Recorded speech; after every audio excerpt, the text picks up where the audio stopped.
Hi, this is Kim Pinkney and welcome to my channel. Well, today I am going to do a Crayola portrait. Today I'm using the 24 pack. I might just grab from other packs because I'm swimming in crayons right now. I'm going to be using this. The paper that I have here is I believe it's a Canson. There we go. Canson XL mixed media paper. Just 60 pages. You can buy this at Walmart, at Michael's, pretty much anywhere as far as, that sells art supplies. I'm going to also be using this air gun. Let's see, and that's a little backwards, so let me do it this way. There we go. Hot air gun, and I'll be doing like a couple quick bursts, so please forgive me if it gets loud. Just kind of brace yourself. Every now and then I'll try to let you know ahead of time when I use it, because it gets this loud. Hold on. Okay, that's as loud as it goes. Alright, when you use this bad boy here, you don't want to use it longer than, I think it says 10 minutes, but anything longer than that would suck, so don't use it for longer than like 10 minutes. Let's see, I'll also be using probably different types of pens and stuff. I don't know, I'm going to be trying them out. I've got a Sharpie pen, I've got a Faber-Castell Pitt Artist pen, my go-to Prismacolor Premier pens. They call them markers. This one's a .005, which is a nice little tip. And when I mean little, it's little. And I will be using the Pentel brush pen. I don't use it often. I might not use it at all. I don't know. It gives you really fat lines, it gives you thin lines, but you got to have that control to use it. Alrighty, let me see if I can find an image that I'd like to capture. So just bear with me. I was prepared a second ago. This one I'm going to call Hornsy.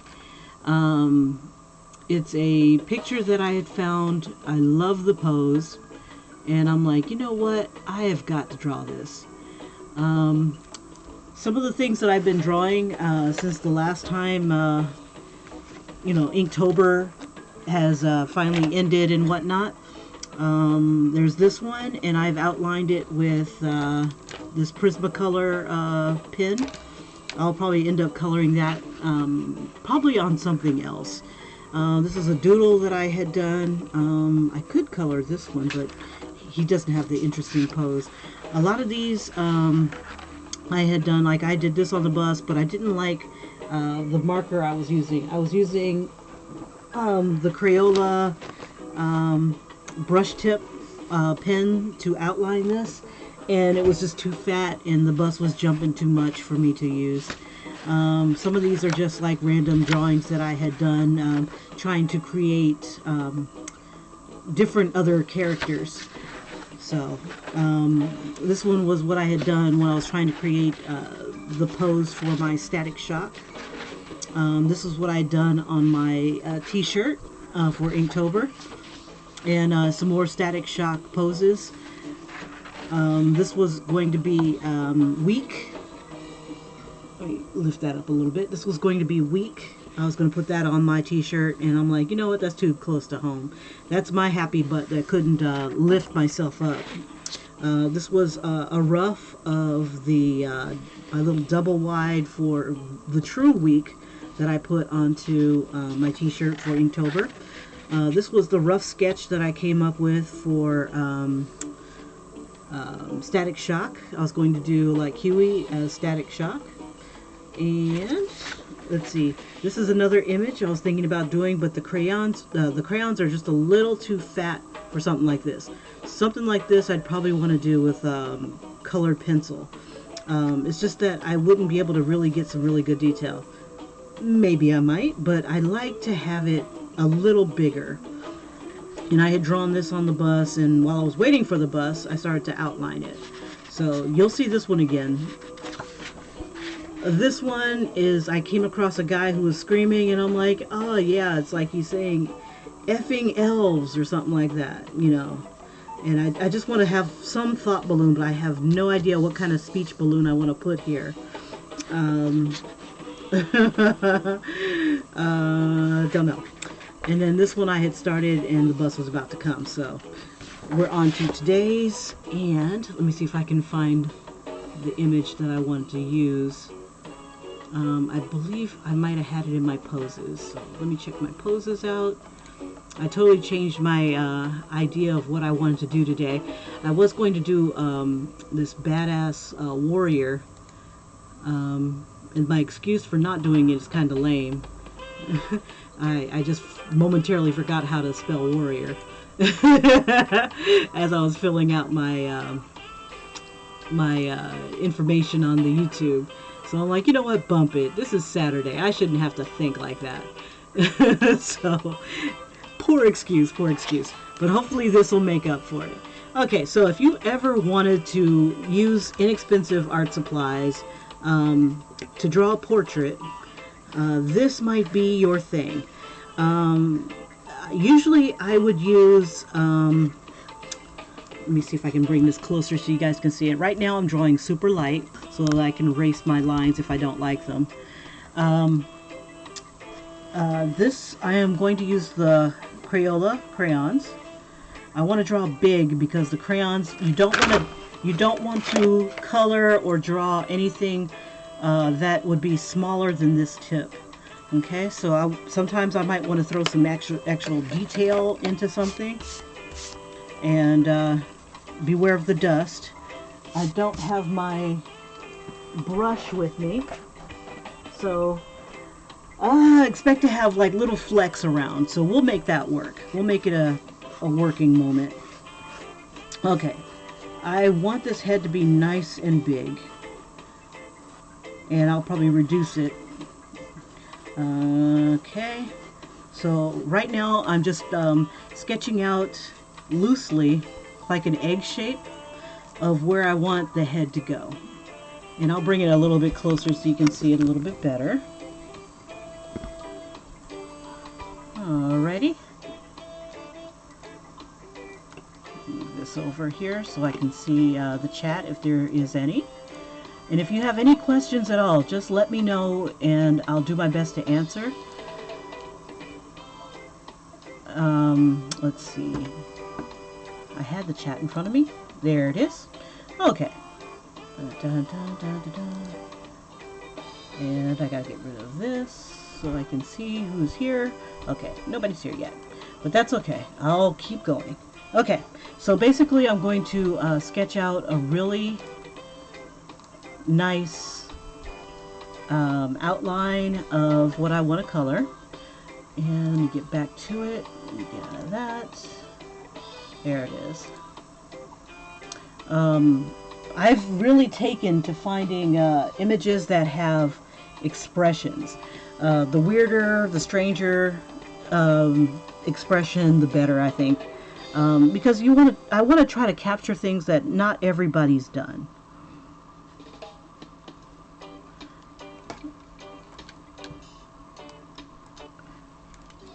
We're going to be rocking some of the reggae. So I'm going to turn this up a little bit, and if you've got any questions, just holler. If this is too loud, let me know. I'm going to drop this down a bit. Okay. Hopefully I'm not too loud. There we go. And I'll get my source image together. Booyah, almost there. Okay. So it's really good to have really good source images. Nice and clear, nice and bold. You don't want to guess on certain things, especially if you're trying to get a true likeness. Me, I'm really flexible. This isn't for a client, so I just want to have a little fun with it. Inktober took a lot out of me as far as the demand, and I like not having that monkey on my back as far as getting stuff done at a certain time. You know, because life gets in the way. Anyway, So basically what I'm doing right now is I'm doing some eyes. Let me make sure that you can see it. There we go.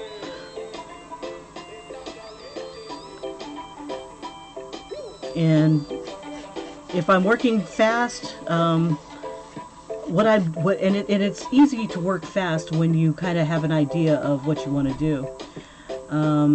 Let's see. And I'll bring this down a little bit and raise this up higher. I just want to make sure that you can see everything here, because I'm going to be jumping around a little bit. I'm going to be, let's see, this is the top of the paper. Yeah, but I won't be that high. Okay, so there we go. And if any time that you can't see anything, just let me know and I'll adjust. Because there are times when I have to tilt the paper towards me so I can see what's going on. Okay, which throws it off a little bit, but such is life. Okay, now for anybody who thinks this is too long, because usually these live streams take a bit. If you think it's too long, I will set up a speed drawing so you can take you get an idea of what I'm doing and whether it's worth your time. Now for here,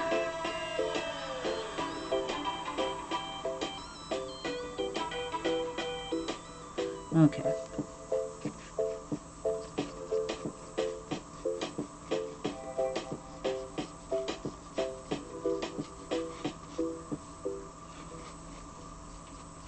Okay, so what I'm doing right now is sketching out where I want the hand to go on the head.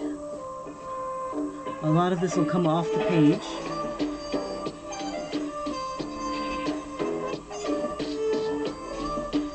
Because I want to be able to capture the Crayola without losing too much detail.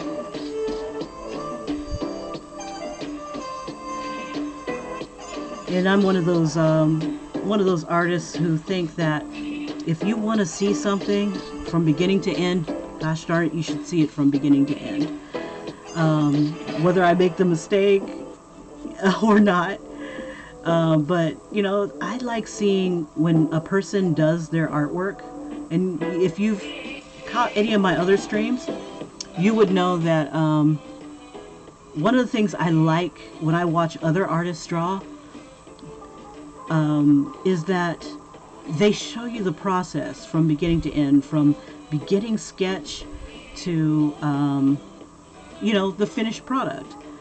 And a lot of artists don't do that. They will skip this step and just jump right into the rendering phase, which is coloring. And we already know that they can color. That's why we watch them.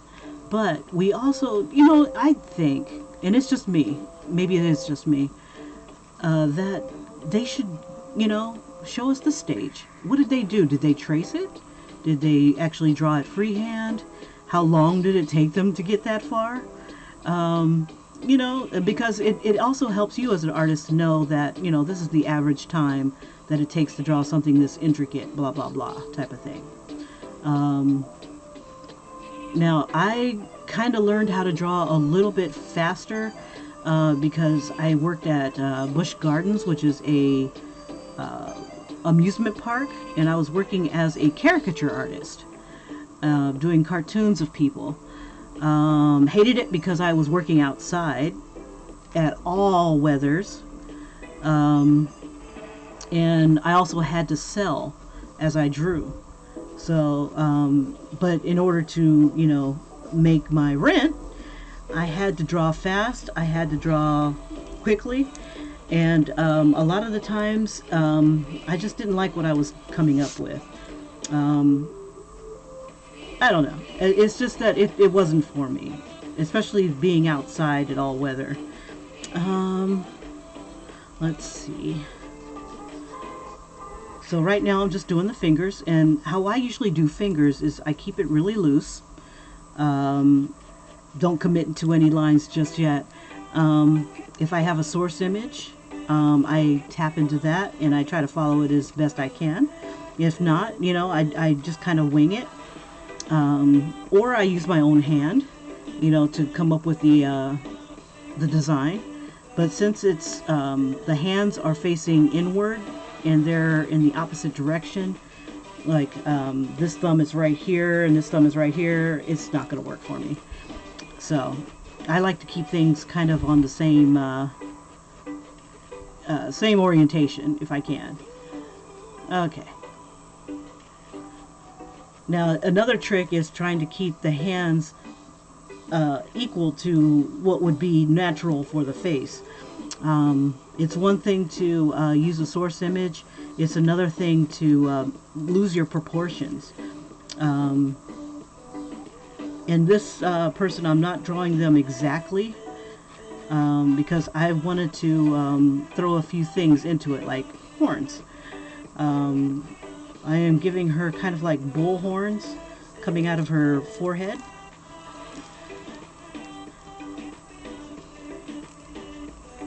At first I was going to do hair, but I've already got hair going on the other one that I was doing. But this one, I want to kind of have her interacting with her horns a bit. So let me see. We'll have this one here. If that one is curving that way. Let's see. Yeah, got to work on those mirror images. There we go. And you know how like people hold their hands up, like I've got bull horns, so that's pretty much what she's doing, but this time she actually has the horns. It's like, what?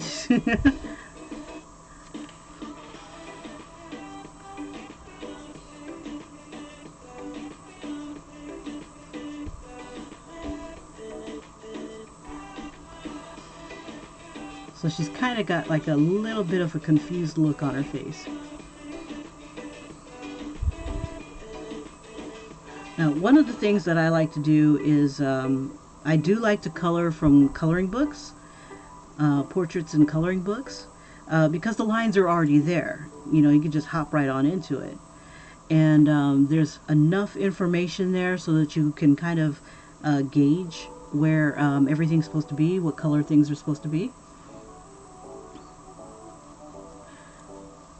But drawing yourself also gives you the freedom to put what you want on it instead of, you know, what another artist has done. But either way, they're pretty good. Just get that image out and start to color.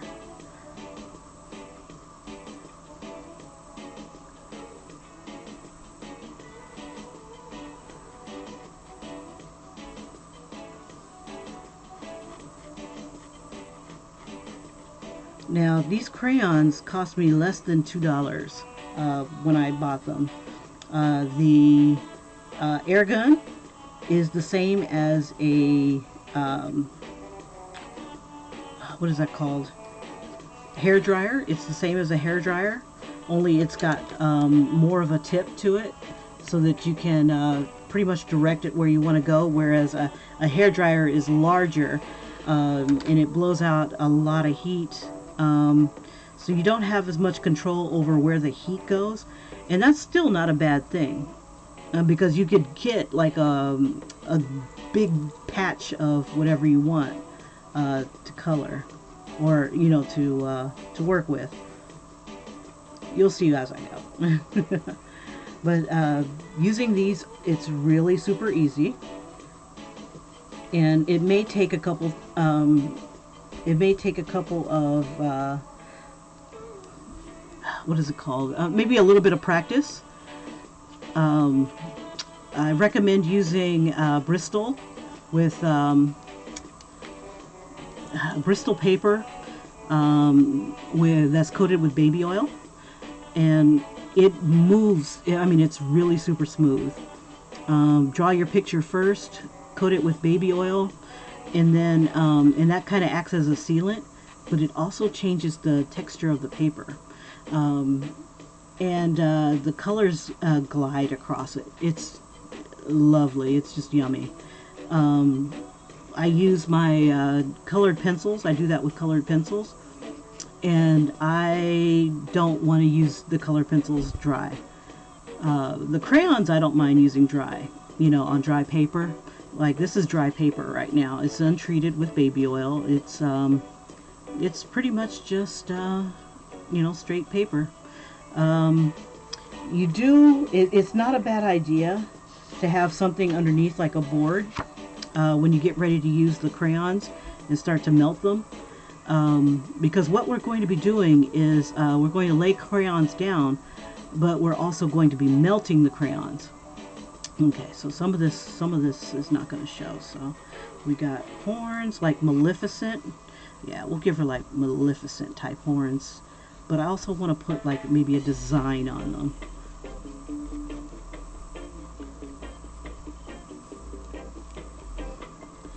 Let's see.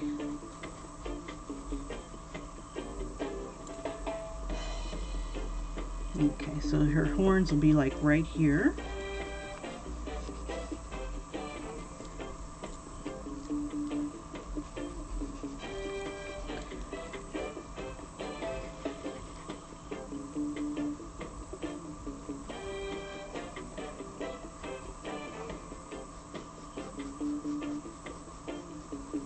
There we go.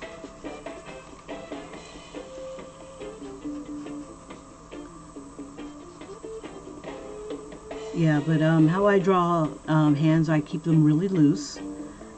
And I just remember that there's like 3 segments on my finger. So there'll be like that one segment here, one segment here. And they fold over each other. And we'll put the tip here. And some things that I like to do are looking up different other source images to combine with this one. So like maybe some sort of design that I could use on the horns. Like either wood or like twisted gnarly shapes, or something that looks kind of like a horn that I can apply. Let's see.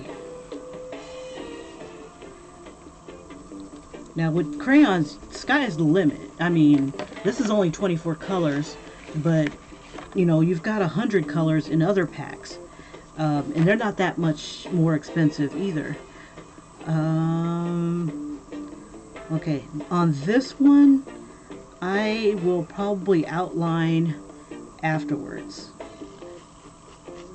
if I even use it at all. If I outline, it would probably be just to make it stand out a little bit more. Maybe from the background, or haven't decided what I want to do for the background. That's one of the things that I need to keep in mind when I create. What is the story that I'm telling with my art? And sometimes my story doesn't extend to how much hair they have. Things like that. Anyway. Okay, so this is the gist of what I want to create. I hope you can see it. If not, I can make this darker and just outline it now. Too bad there's nobody here to tell me that they can see it or not. So, but that's okay.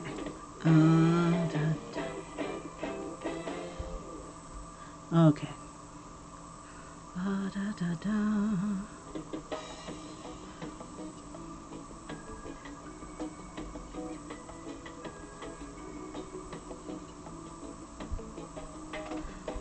Okay, so just create your image, whether you have to trace it or you plan on drawing it.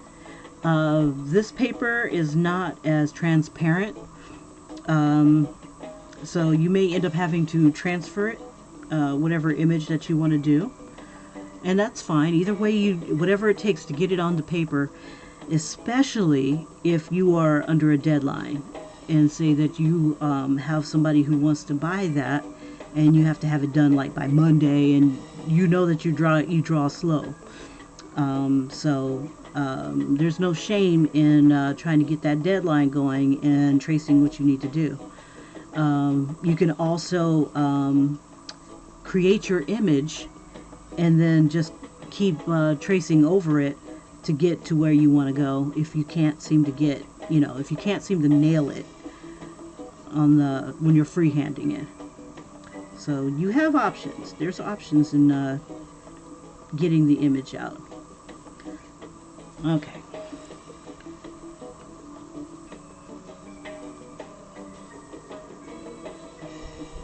I think she'd be cute with either an afro or some braids. I want to give her a unique hairstyle. Okay. Hopefully you can see my image. It's pretty light.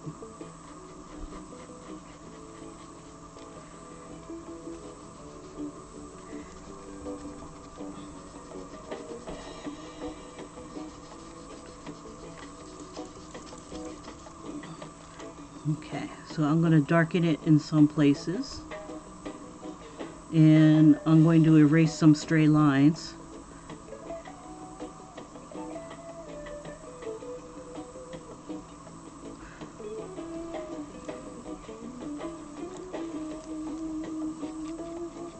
Now, crayon is not really great for sharp details.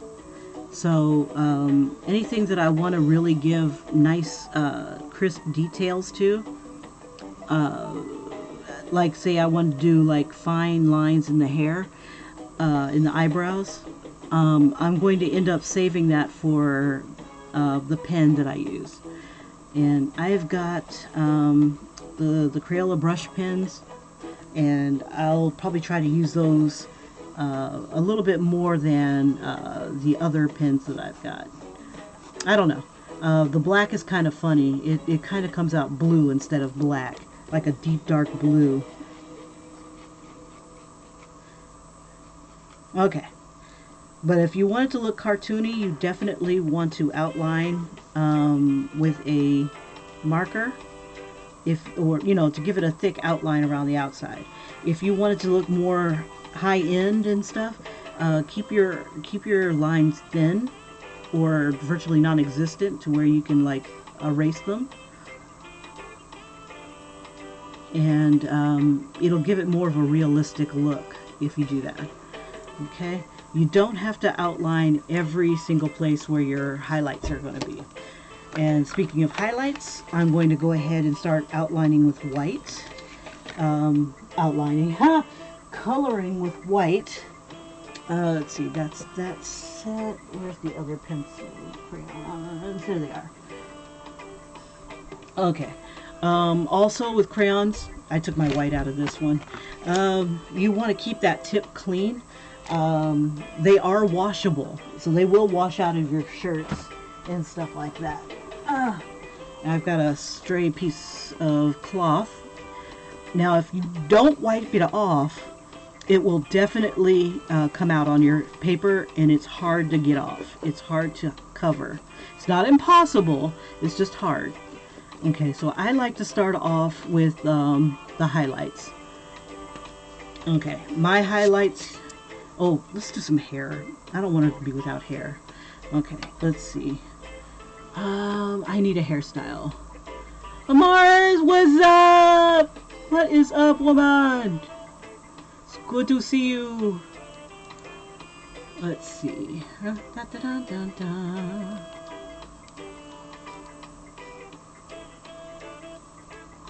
Alright, so what I'm doing is I'm going into Pinterest and I'm looking for a cute hairstyle. I think to keep this kind of light and airy and just cute, I'm going to use multiple colors. Let's see, what would be good for... That is really pretty, but they're showing it from the back end. Let's see... If her head is like this, I could give her long hair. Let's see, that's not bad. Okay, let's do this. We'll give her some cornrows, maybe. Dreadlocks.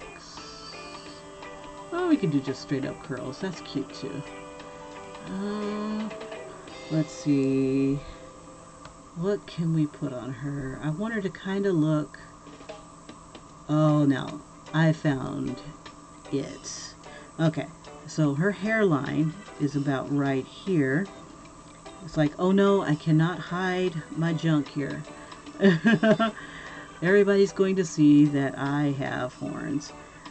Let's see.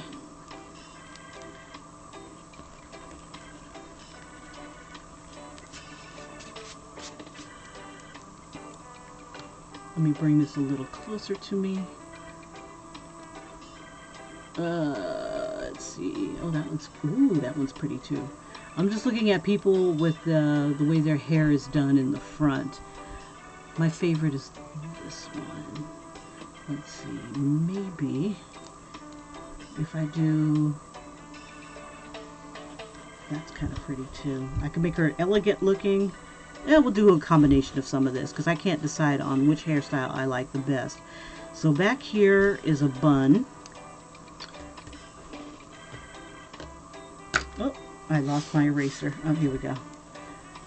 Eraser is my best friend. Okay. Alright, so I've got a bun action going on here.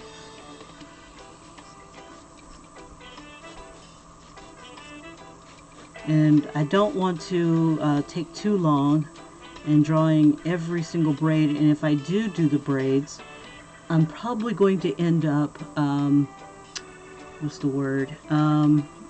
Using the crayon to get the braid out. Okay, we'll do like little baby hairs going around. Now, I'm going to probably use the crayon. It's going to probably obscure all that, but this is kind of like the idea I've got. The braids will be coming kind of like this.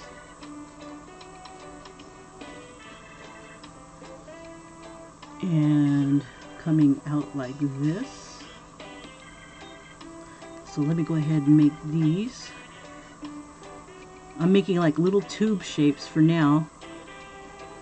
And I could do it like instead of a braid, but in a twist pattern. I don't know. I'll figure it out when the time comes. And you just kind of want to give it a little bit of space in between each other because you've got to show the hairs being pulled together. You don't have to, but it looks a little bit more natural that way. Throw a little bit of this in here. I got to bring this all the way to the part.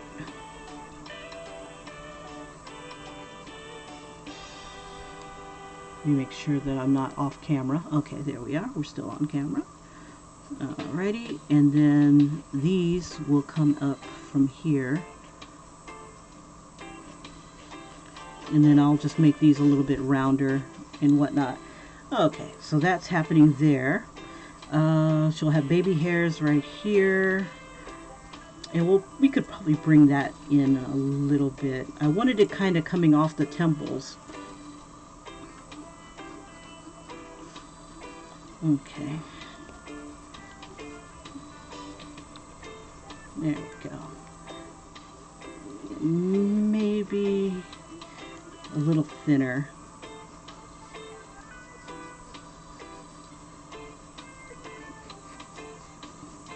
Not by much. Okay, and then on the sides here will be the braids being pulled this way.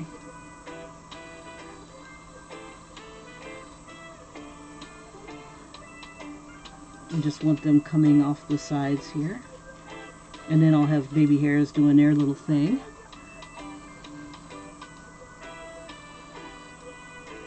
Okay, not bad. And then I can have the ponytails that I want. So she's going to have like one ponytail here, one thick braid here, and we'll have one thick braid here.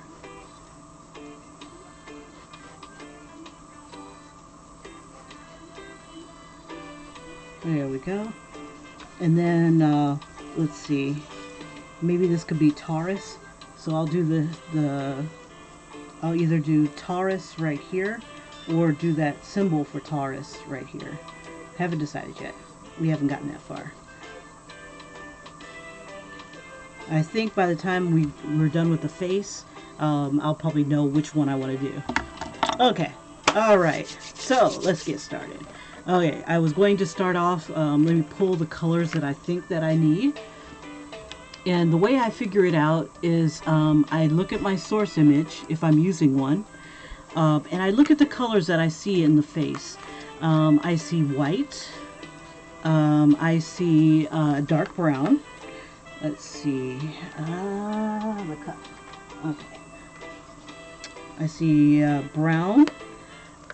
She's got dark toned skin, so I'll probably be using this purple tone to bring out more of the darkness of the brown, the deeper, darker brown.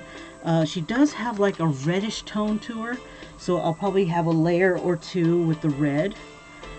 And if I can find mahogany, if I've got mahogany, I'd probably use that. Let's see, she has some spots in her face that look like they could be peach, and that's like getting hit by the light a lot. So there's a little bit of peach there. I'll use a fresh peach, why not? Fresh drawing, fresh peach. Okay, pick it while it's hot. Okay, I also have a blending stub that I'm going to be using. I'm probably not going to use black. Let's see. I don't think this comes with a deep dark brown. And I want this brown to be set. I'm not sure yet. I do love this color though. This is violet, red violet. So I might end up using a little bit of that either in the hair, or maybe I'll find a different color combination.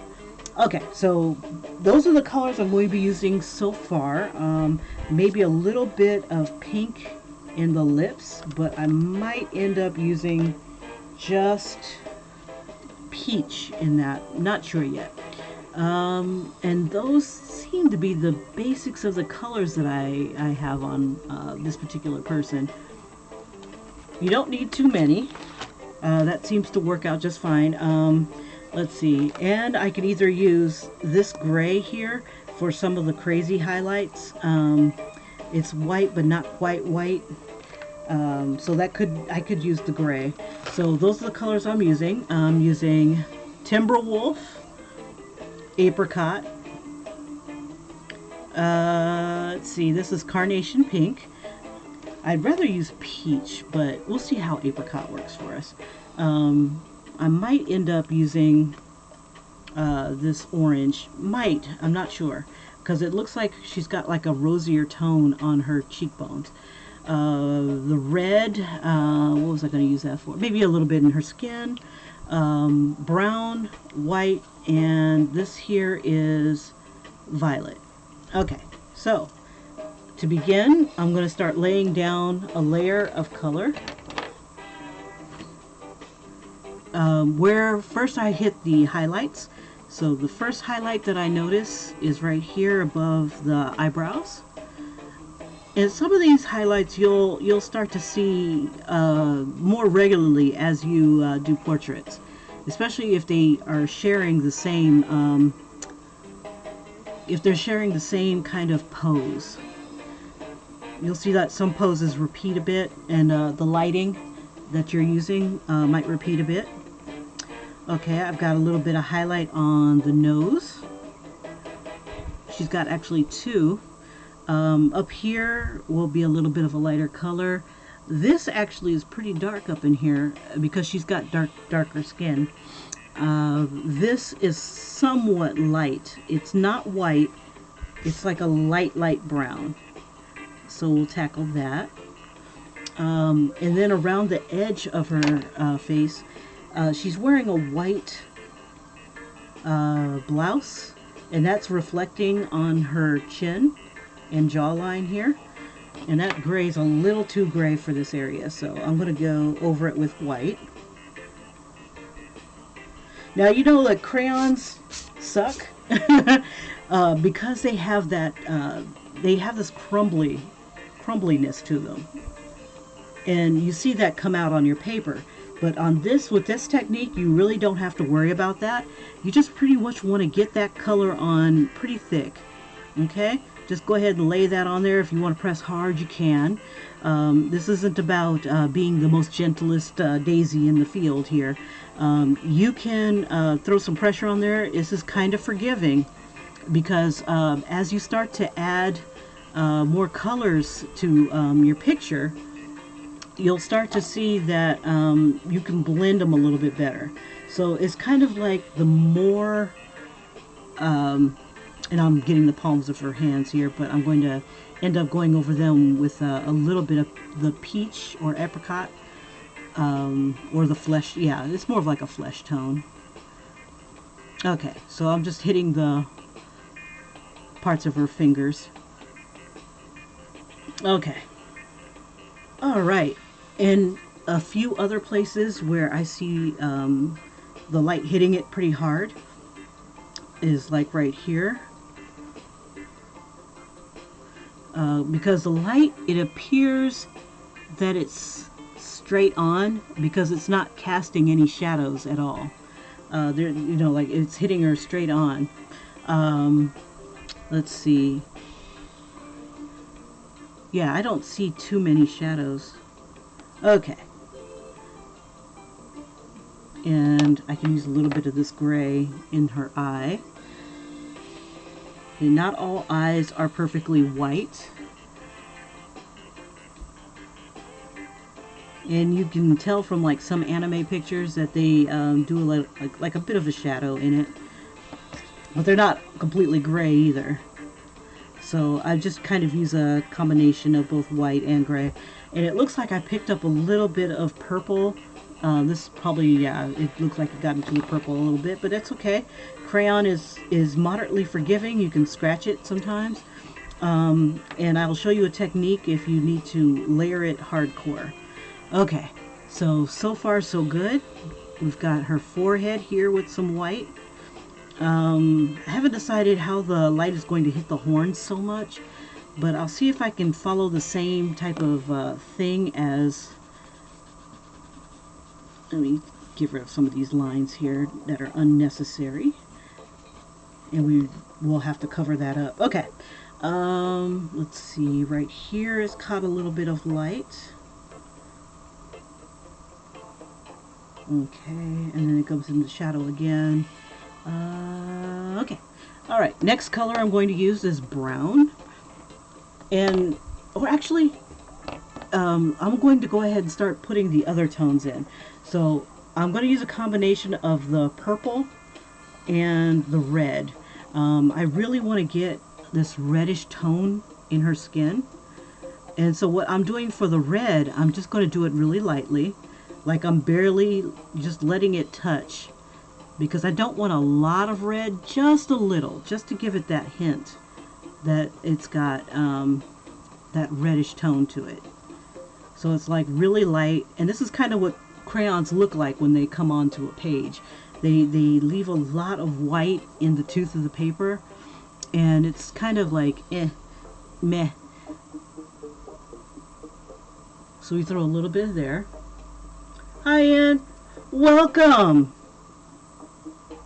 Now, are you Ian or Ian? I know that people get kind of sensitive when it comes to that sort of thing.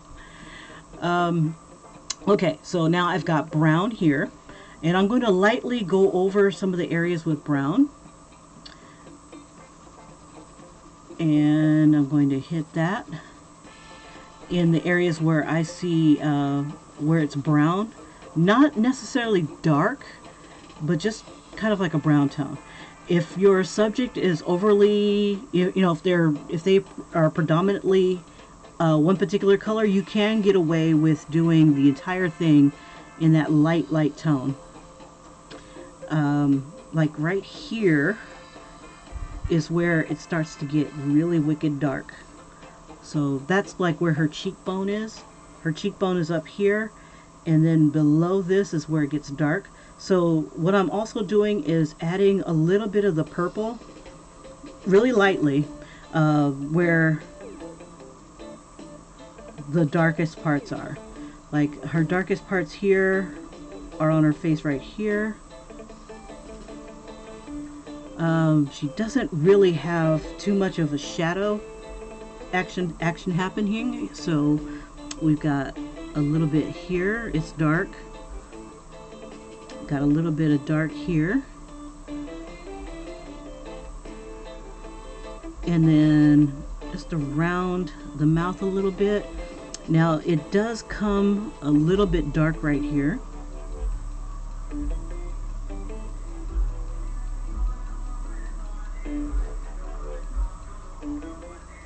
And if you guys would like to see the image that I'm working with, I'll go ahead and paste that on into the chat.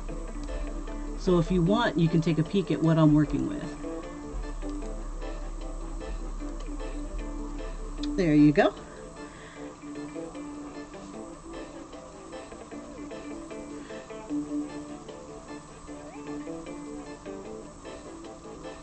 Now I'm going to be throwing a lot of layers onto this. This is the ugly stage right now. Yeah, it's pretty ugly. But what I'm doing is I'm pretty much mapping out where I want tones to go. And then I'll be working on top of those in order to get where we need to go.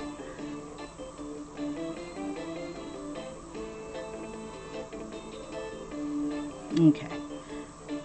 I'm going to use some of the apricot because right here is kind of apricotish.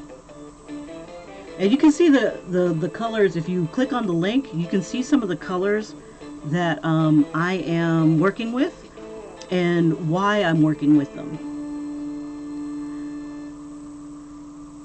Now, if you accidentally go over like your highlight, it's not a problem. I'll show you a technique to bring that back. Because crayons, I found that if you use the heating tool, you can bring it back. You can color on top of it, just melt some wax on top of it, and bring it on back. Bring it on back. Bring it on back. Now, why am I using purple? Because my brown only goes so brown. This is the darkest that this brown is going to go, and in this pack, it looks like I only have one type of brown. So what I'm going to do is I'm going to go ahead and start to bring in some of the colors. If I need to get lighter, I will throw white on it. And I'm giving it some pressure here. Not too much pressure, just enough so that I can like get some of this crayon on here.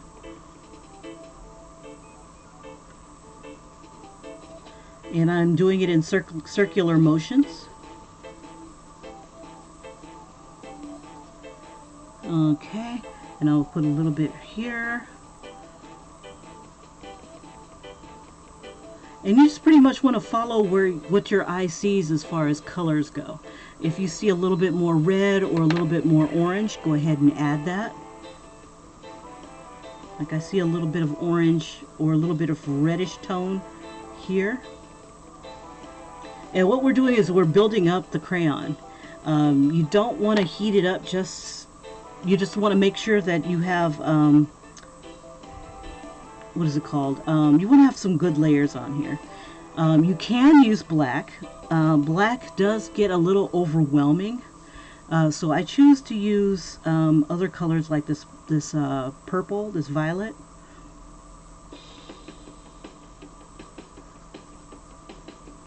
And just add that on in there as well.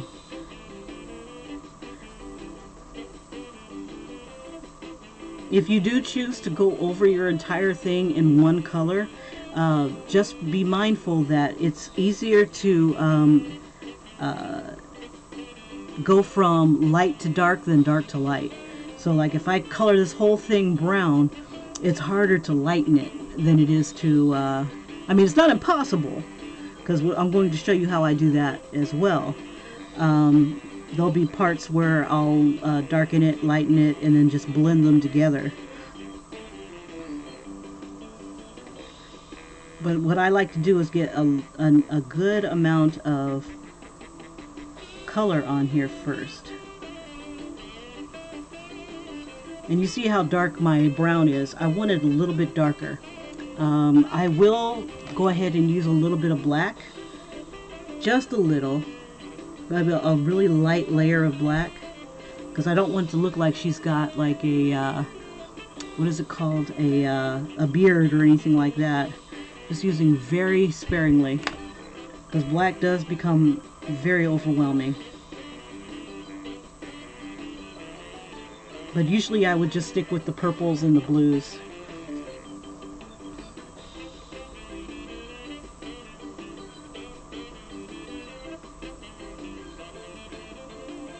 Okay.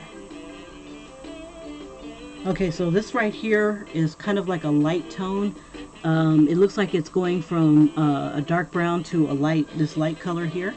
So what I'm going to do is I'm going to bring a little bit of this brown here, and then I'm going to go over it with white. And I'm just going to go ahead and have this brown start merging in with this this apricot color. And you just pretty much color what you see. If you see like a little bit of apricot here, throw a little bit of apricot there. If you see white, throw white. And you just put that in there. And then when we have enough in here, I'm going to go ahead and start using the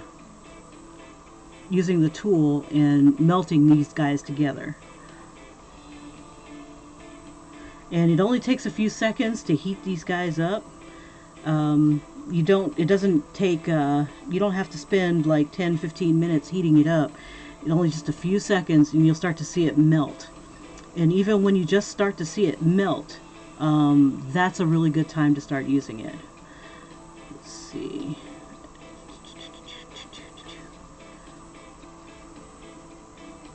So I'm basically just adding the brown.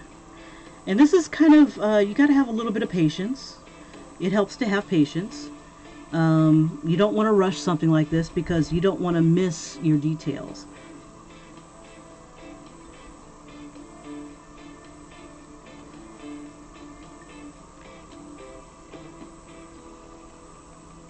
And this is really the ugly stage. You'll go through a lot of that. But you just want to get those colors where they belong.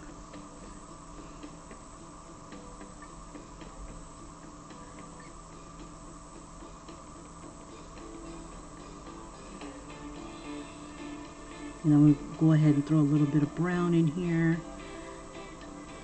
Now there'll be a lot of overlapping of color. We'll be overlapping a little bit of color here, a little bit of color there. And if it's not the right color, we can always update it with another color. We can melt into another color to bring what we really need.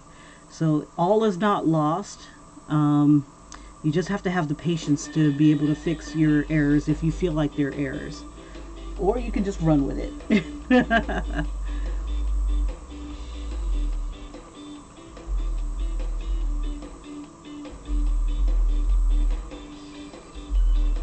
Okay, and from time to time you'll find that as you go over certain spots that it'll start to flake off. I don't have my little, you can use like a little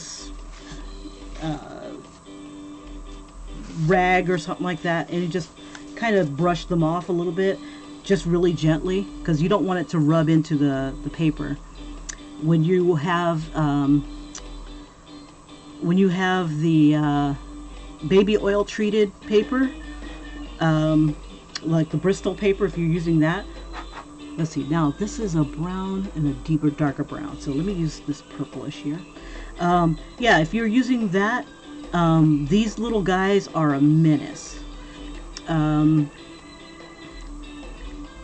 And actually, you don't have to use the Bristol itself, because I was using coloring book paper, the, what is this called? Art with Edge. The Art with Edge paper. It takes the oil really well. Let me just go ahead and keep doing this. It takes the oil really well, and I'll show you what I mean. Like this is dry paper, but this is coated with baby oil, and when it does get coated with baby oil, it becomes like transparent, where it's usually when it's dry you can't see through it. But we're going to do some things where we're going to put a color down and we're going to blend it with a blending stub. Okay, we're going to melt it and blend it. Okay, and this is what I had done with the Crayola Art with Edge pictures.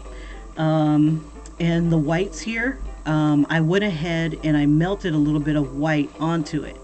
Melted a little bit of white, or got the white to the point where it was, what's the word? It was melting, not so it's dripping, but it's, you know, you can start to see it kind of glisten. And I was able to add a color on top of another color. Same thing with right here where I gave the Joker like his highlight. This is all like melted white crayon on top of it. So all is not lost if you have this brainstorm to throw white on something. Okay, but you'll see what I mean, that the crayon does become a bit of a menace around the edges here, and it's just something that you got to kind of work out. But the melted white gives it kind of like a layer, and then you could add other colors and blend other colors into it. So that's Art with Edge paper, and this is all coated with baby oil, and these are all crayons, colored pencils, and with a little bit of marker on top of it to get some of them to give that nice rich tone and stuff. So anyway, we'll do a lot of that on this ugly stage. So it's just to have the patience to get this stuff down on paper. Okay, so just take your time, brush off those little flecks, and if you get some on yourself, it's no big deal, they do wash out. So what I'm doing now is I'm going over the dark parts, the light parts, with this apricot, and it kind of sets a tone to it. If it's a little too dark, this apricot will lighten it up just a little bit, but it'll also kind of merge the colors together, blend them a little bit together. Let's see, I want to throw a little bit more. Let's see, I think I want to throw some of the red in. I think I'll use this color red instead. She's got like this kind of rosy tone in some places. Just a little bit of red. And then I'll cover it with a little bit of brown. Yeah, a lot of these colors will merge together.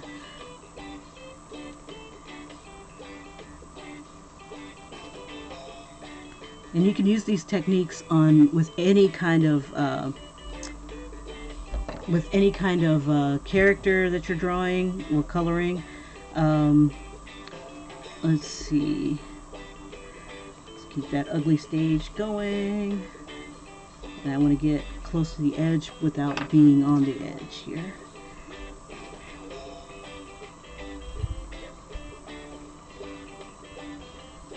I want to keep that edge there. This is going to be like a deep dark brown here. So let me put this purple here. So like if you put a highlight here, expect that there's going to be a darker color beneath it. That's just one of my little unwritten rules. Wherever there's light, there's going to be a corresponding dark that goes along with it. Okay. I don't recommend blowing on it because you don't want to leave your spit all over everything, you know, your DNA. But, you know, sometimes it is what it is.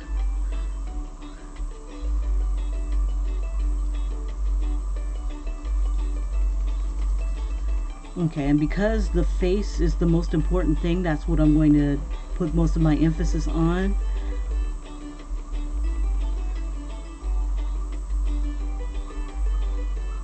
And this is a really ugly stage. You'll find a few of those. Okay, so like right here, looks kind of gray in this little area. So I'm going to add gray here. And that's just some highlight. Maybe there's some light on the side here. So I'm going to add that white here, or this gray rather. Timber wolf. There might be a little bit on the edge here. And you just want to pick out where you think, you know, what colors that are there. This could be white, or it could be like this timber wolf color in this area right here, where it's the highlight. I think I like white better. So I'll just throw that on there. Okay, and I'll throw a little bit of white over the timber wolf here. And then I'm going to go over it, some of these areas with, like where I said, if you see a light, it's going to be a corresponding dark that's going to come not too far behind it.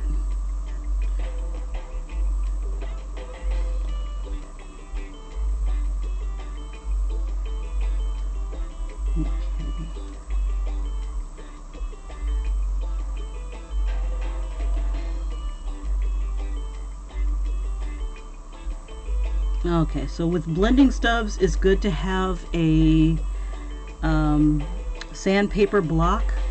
But if you don't have a sandpaper block, like you don't have the money to go out and buy like the fancy art sandpaper block, you can always just use sandpaper and that'll clean it just fine.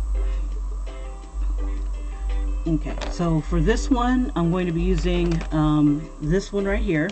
And what I'm going to do is I'm going to heat this up.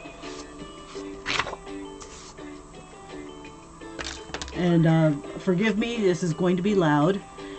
Okay, here it goes.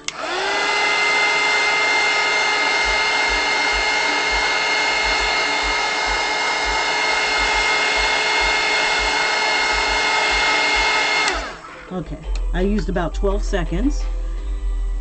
And then it smooths out the crayon. The crayon will dry fast or cool fast. And once it starts to cool, it'll be harder to move.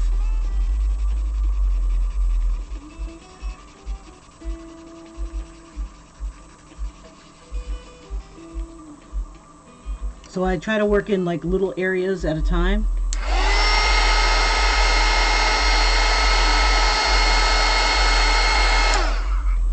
And then work it on in.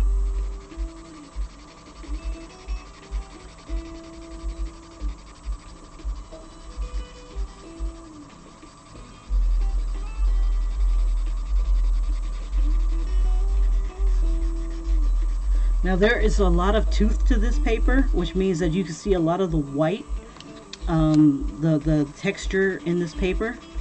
We're going to keep layering until you don't see that anymore. She does have like this reddish tone to her, so I'm going to throw a little bit of red in this red violet in here. And then I'm going to also layer it again with brown. I'm going to throw more brown down here. I may put a little hint of red violet there. It's very violet up here, but it's not like a red violet. Let's see. But she does have like this reddish tone all over her. So I'm going to lightly go over, I want to lightly go over some of the darker spots here, just so that this reddish tone will find its way into the mix here.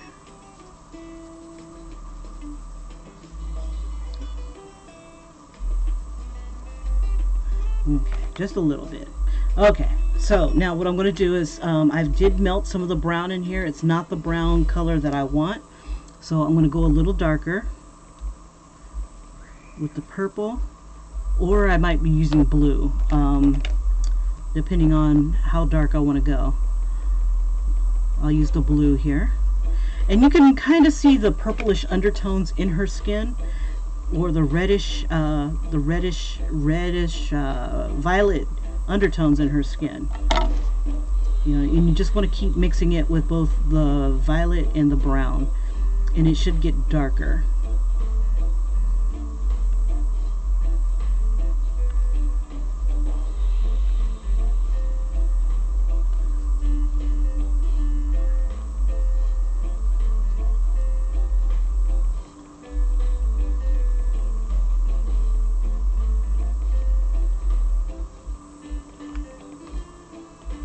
And just go ahead and work that in. And it's like really dark now.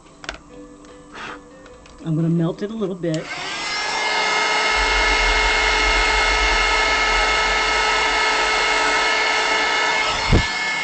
Okay, now instead of working it in, I'm going to put more brown on. Whenever you get to a point where your color won't get any darker, take a second, heat the paper up, and then the brown gets a little darker. And that works with every color. If you get to a point where it's just like, I can't get any more color onto this thing, it's not letting me, take a second and heat the paper up and then try it. And what that does is just like, it just, what's the word? Words are hard on Saturday. It just gets a little bit more of the crayon onto the paper. It just adds that extra layer. So we've got a little bit of red action going there. I'm going to throw a little bit more apricot action happening. I'm just trying to mimic as close as I can the color that I see. Now sometimes you might not be able to capture that color that you want, get as close as you want. You may even use a whole different color scheme in order to get your portrait going. But you will go through the ugly phase, I guarantee you.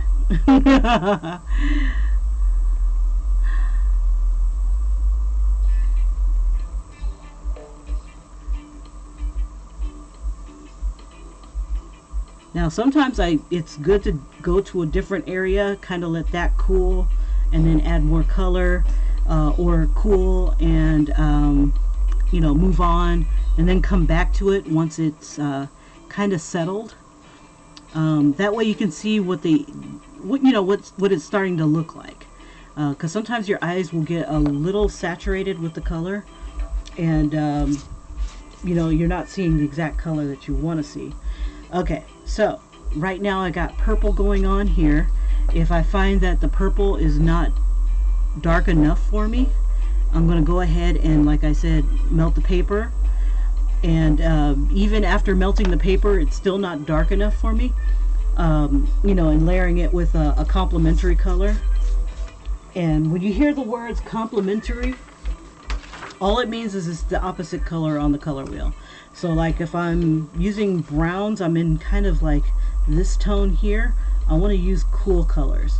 So like if I want to make a red darker, like a hot color darker, I would use a cool color. If I want to make a light color darker, use a cool color. You know, so this is all the warmer colors, this is all the cooler colors. If you want to make that darker, you add some of this. If you want to make this darker, add a little bit of that. It's like whichever one that gives you the most, you know, like if you want it to be more blue than, you know, red, you would have more blue, add a little bit of red, that'll throw it into a darker tone. Okay? So that's how, you know, it's just the opposite of the color on the color wheel where it falls.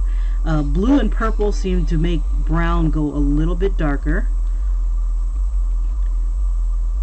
But usually when I want to darken up red, I use brown. It's funny.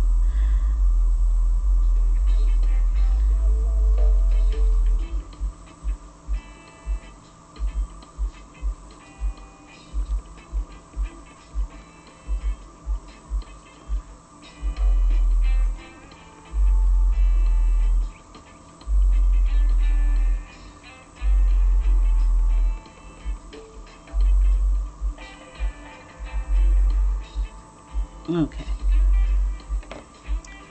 Alright, so let's see, I'm going to add, actually I'm going to heat this up a little bit and start to merge these tones in with each other a little bit, and then I'm going to add more other colors as well. So let me go ahead and start with this part right here.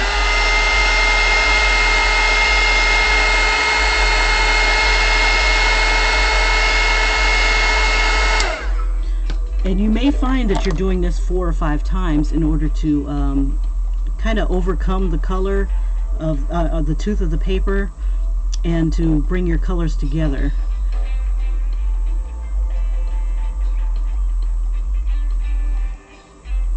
Just whatever it takes to get to the colors that you're looking for. And when you're coloring, you can always, if you want it to be smoother, you can always heat up the crayon like this. But you don't want it to be on there too long. So like this. 1, 2, 3, 4, 5. See, it's nice and wet. Then I want to go ahead and quickly apply it, and it gives me that dark brown. It goes right over everything. But that's not the color that I want. I want purple. So what I'm going to do is add a little bit more purple, because she's got this purplish tone to her.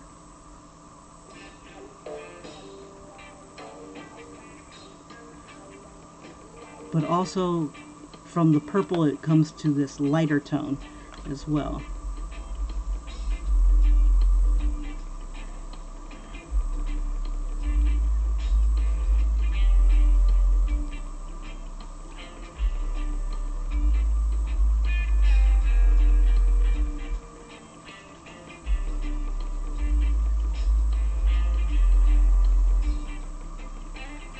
And then you just take this and melt it again.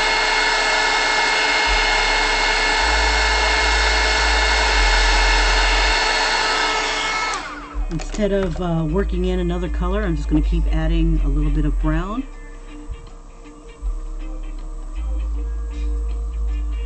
You know, just bring that on up the horn. I think with finer details, I think I'm going to end up just drawing that in with the marker.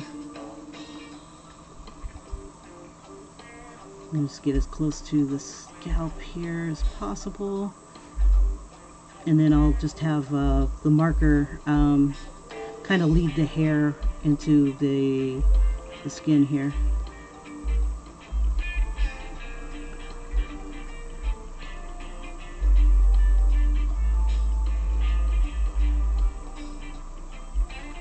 Okay, so I'm going to blend brown to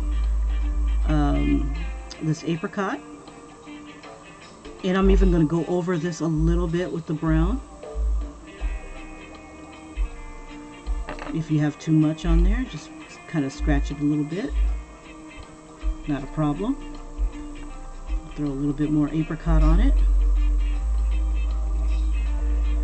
And then you'll get to the point where you'll be able to start moving this stuff around, almost like paint.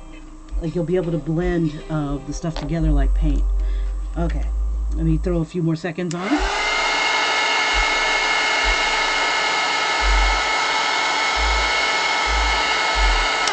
Okay, before I start to work it in, I'm just going to throw some more color on here. I want enough on here so I can make stuff start to move and to blend. Back to the brown.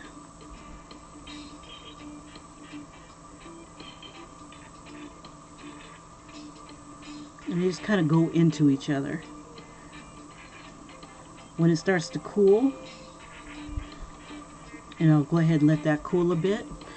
Let's see, I see a little bit of reddish tone in here as well. So I'll throw a little bit of that in there.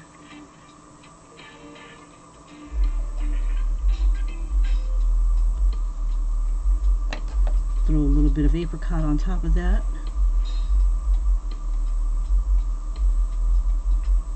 And I'm going into the brown, some of the areas where it was brown. And then I'm going to go back into it again. Hit it for a few seconds just to warm it up.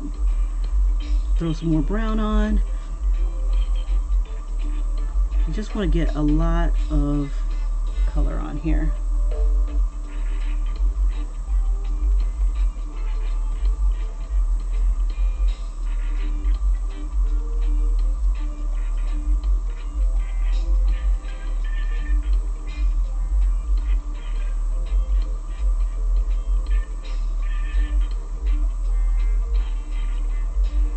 and it kind of smooths it out. So while that's kind of cooling a bit, let me see. Let me go ahead and hit it a little bit. And this is blending it in a bit.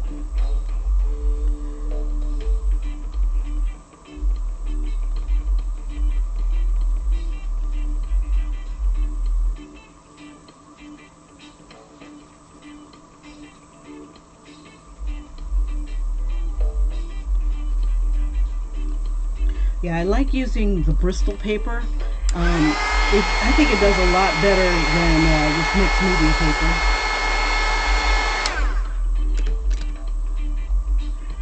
Add a little bit. And sometimes it'll seem like you're taking off more than you're putting on. And that'll sometimes happen. Just go ahead and let it cool if you feel like that's happening. Or clean off your stump, because it could be that your stump has a little bit too much wax on it.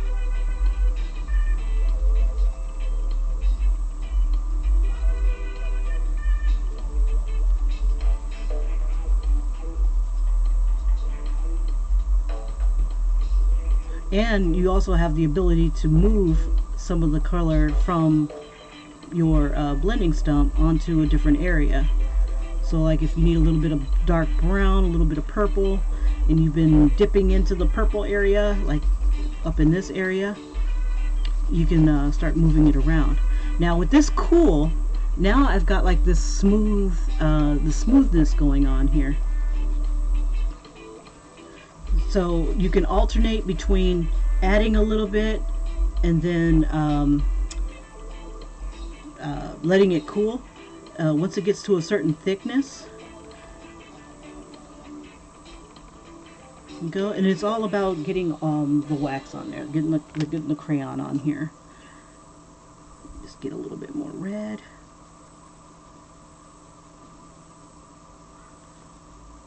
A little bit of red there. This is more purple up on top here. So I'll give her, oops, wrong color. A little bit of the red violet. Just want to kind of get this to be that purplish tone. And right here, this is really dark. Yeah, it's kind of dark brown.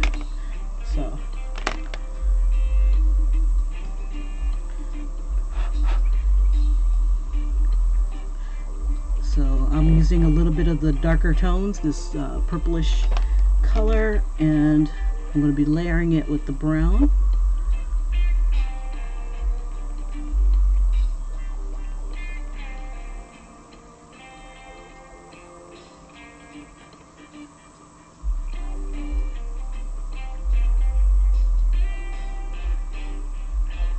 And I start to move into other areas.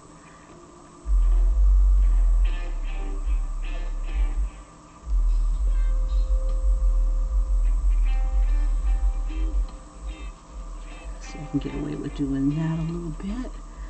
This is going to be dark. Now ultimately this picture or whatever picture that you do is yours, so you have as much freedom. You could I could have made this person purple all the way around. I could have made her red, but using similar tones, like it'd be different shades of red. I could have done that. So you don't have to follow your source image to a T. Yeah, I mean, it doesn't have to be precise if you don't want it to be.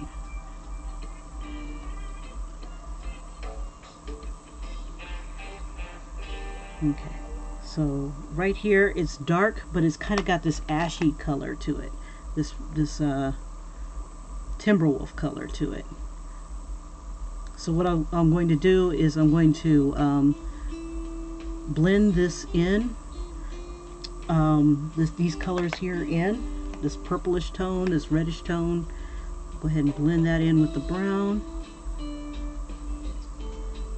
And then I'm going to melt some of the Timberwolf color into the area so I can get those gray highlights.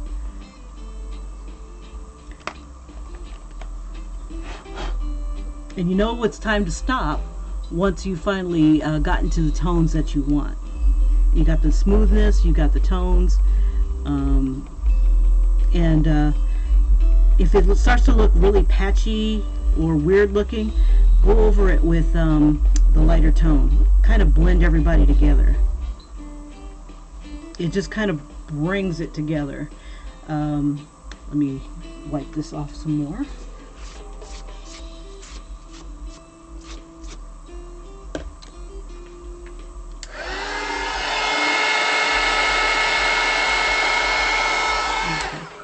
See, I just warmed it up enough so I could rub some of the colors in. If you want a lot of movement, you want to put, you want to add a lot of heat to it. If you don't want that movement of tone, you just want enough just to get it moving just a little bit to blend, just a few seconds. But if you need to really get these things going somewhere, definitely hit it for about 10 seconds, 10 to 15 seconds.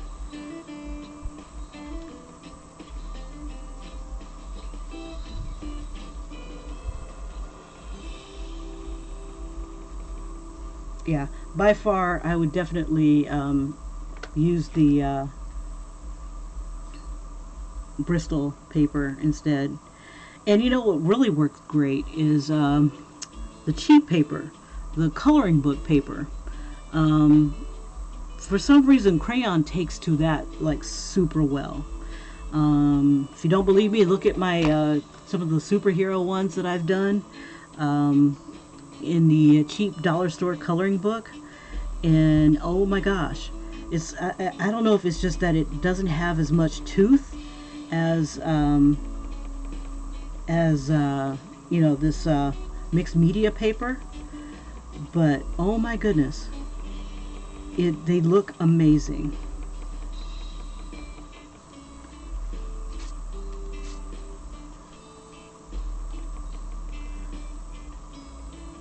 She's got a little bit of light tone right here, and it's a little dark here. I'll come around her eyes and make that a little darker. Okay.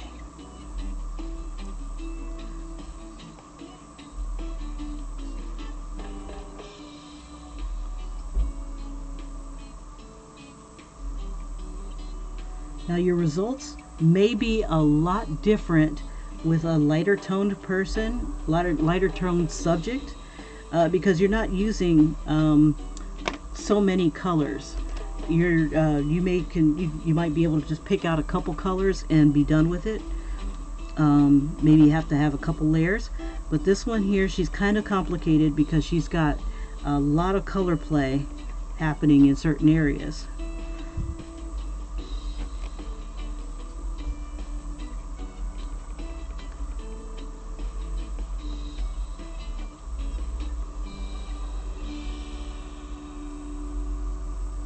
Whoops, it's okay.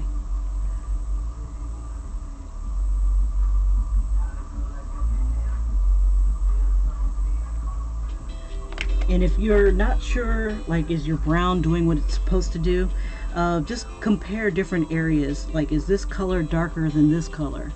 Are these about the same? That's one way of looking at, are you getting the right tones? Is this side darker than that side? Is this side, getting the same kind of light? Do I color it the same as that? So you've got that kind of action going on as well.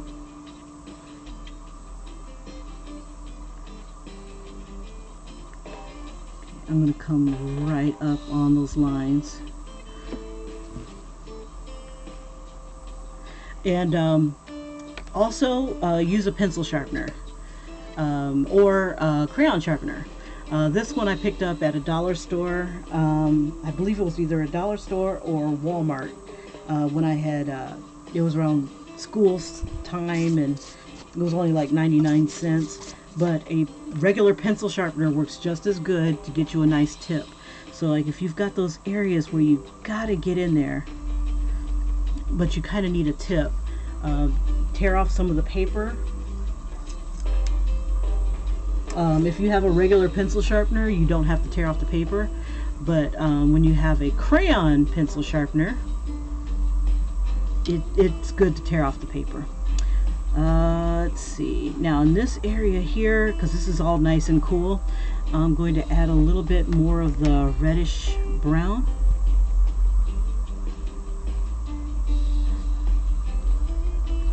And what's funny is I should have been adding some of the stuff going up this way as well, because it's going to be a bear trying to match this tone with that tone. But I think what I'll end up doing is merging it into a different color. Like this is flesh, and then it comes up into like maybe a bone or that kind of thing. Okay, so now that I've got some really good layers of color on here, I can layer other colors on top, and they're kind of blending in with each other.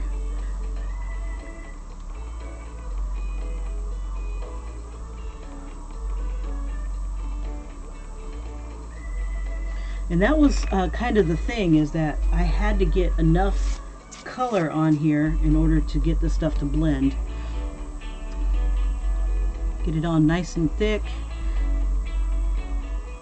and then just go over it a little bit here and there. Let's see, I don't want to lose her nose. Okay. Go a little bit lighter and just build up the tones slowly. I think there's a highlight right there. If I lose it, that's okay. I can always add it back. And just add these tones slowly. If you want to do it lightly, if you've got that nice light touch, you can use that. But if you don't, go ahead and layer that bad boy on there, because ultimately what you want to do is we want to get a lot of wax on this thing.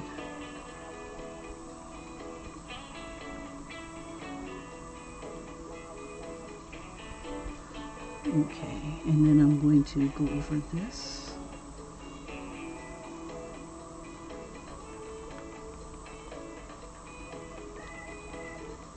And then once you have enough on here and it's cooled down a bit, you can start, being a little bit more, having a little bit more finesse on where your colors are going to fall. Like right now, I've got a lot of crayon right here. So now I've got a lot of play. I can put more dark tones on here and get them to blend in. I can heat it up again, and then I can get more tones going.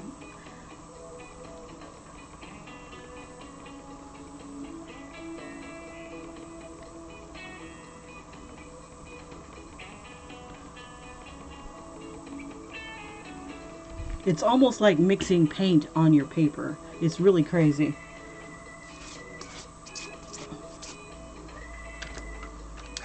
And these guys will start to move. Okay. Just hit it for a few seconds. Get my blending stump. Wipe off my stump a little bit. And then just get these guys to kind of blend in together. And what I usually do is I take one color, like I'm using the peach, and I'm getting the peach to go kind of into the brown, and then I'm going to go over it with the brown or purple, because I need to get it dark, and then go into that peach.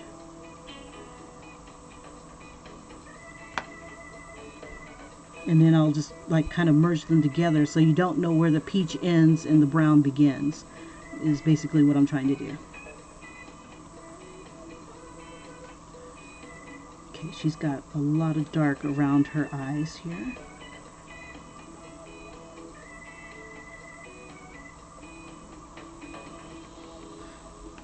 Okay.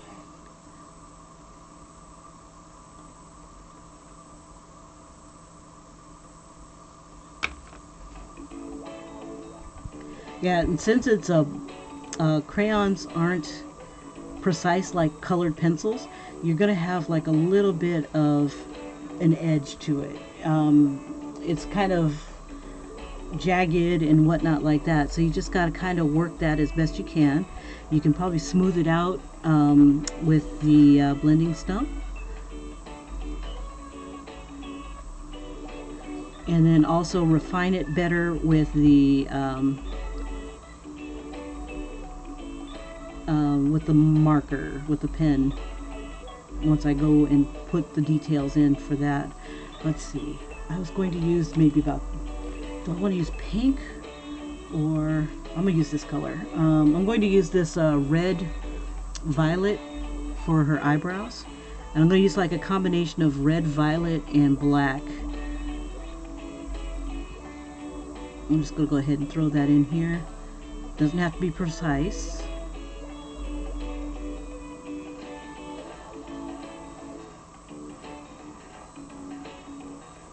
I'm just pretty much just getting the shape on in here. And then I'm going to add the colors that are supposed to be there. So I'm going to add the brown. Go ahead and add that brown.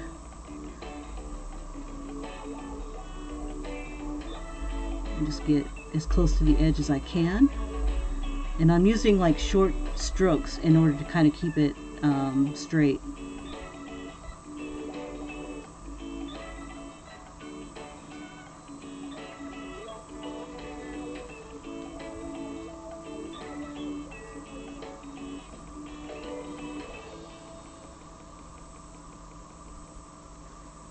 Around the eyes again, like little short strokes.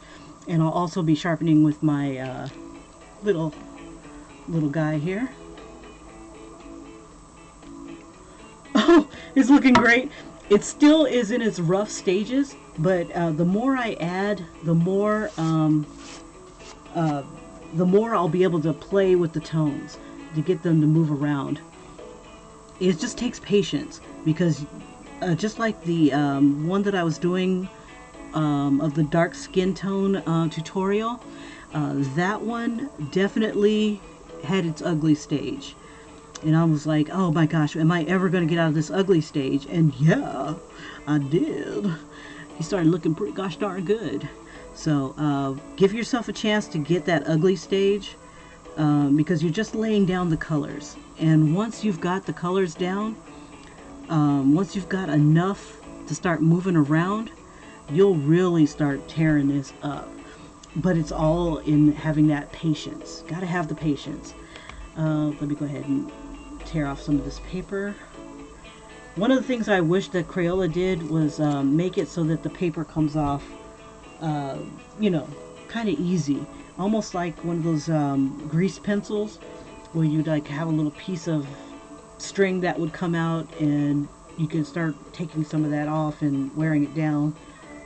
But then again, maybe I'm telling my age. I don't think people use grease pencils as they used to.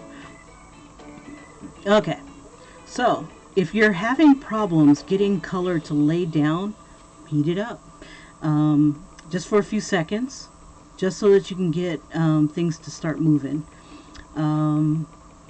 And I'm putting pressure on it.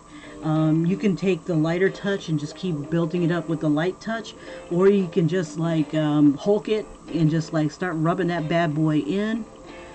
And what I'm trying to do is overcome the tooth of the paper.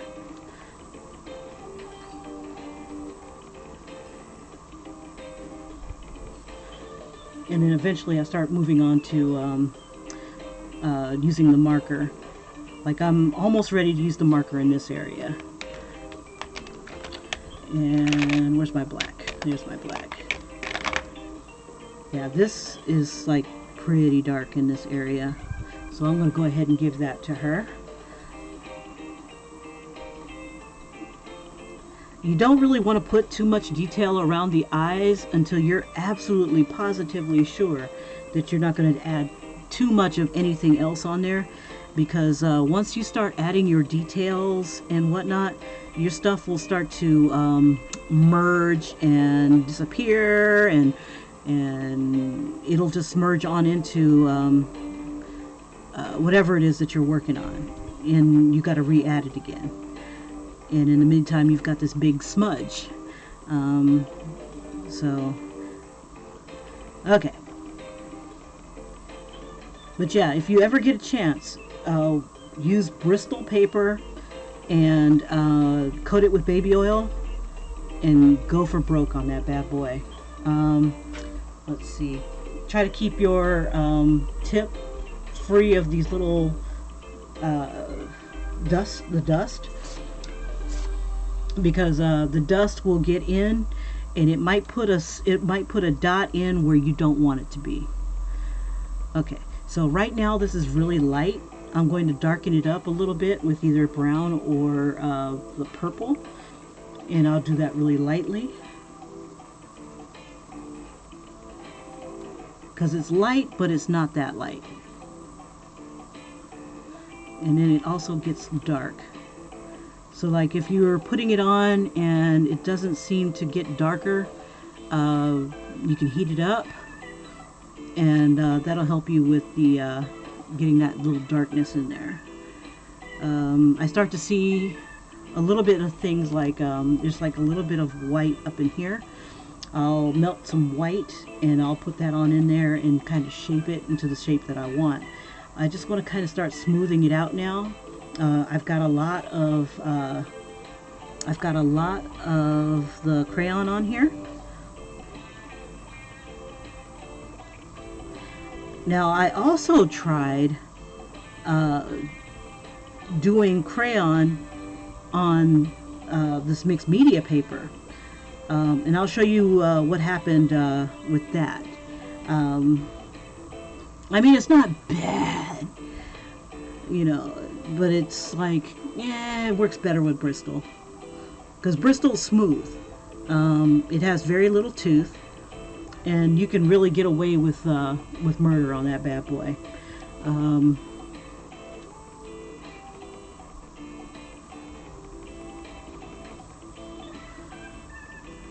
Okay, woman, come on, take my color. Okay, I'm going to heat this up. I want to put a little bit more of this reddish tone on here. Okay, this here is red. So I'm going to throw a little bit of red on here because I like that reddish brown look.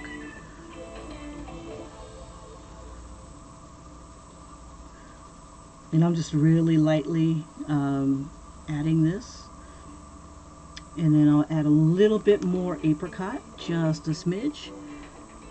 Because ultimately, apricot's only going to be in this little area right here. The rest of it is going to be kind of blended with the purple. The purple and the brown.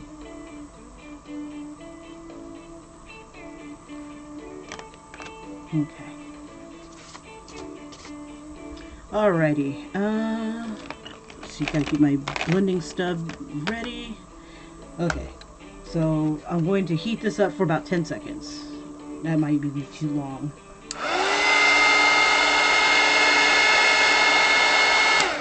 Okay. Alrighty. And you'll know that that it's, you know, because it'll also with the wax that's on there, it'll start to show that it's like melting. It'll be wet. It'll give you this wet look.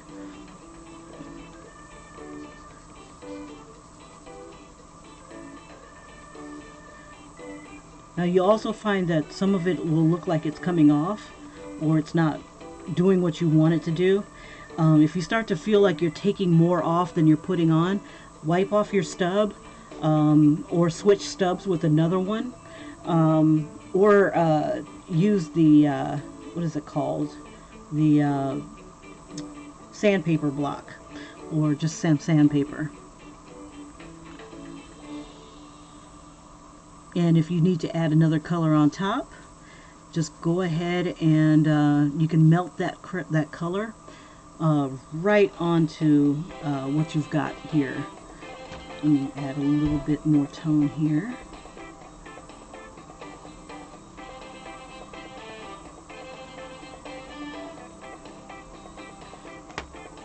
A little bit brown.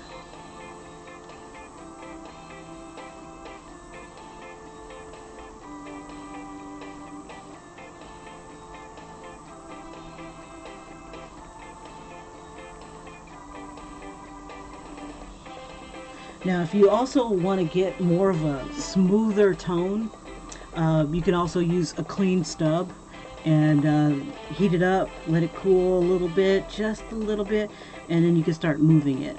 Even at this point, I could still move tones, but I like it just a little bit. Let me hit it with a little bit, just enough to melt some of the crayon.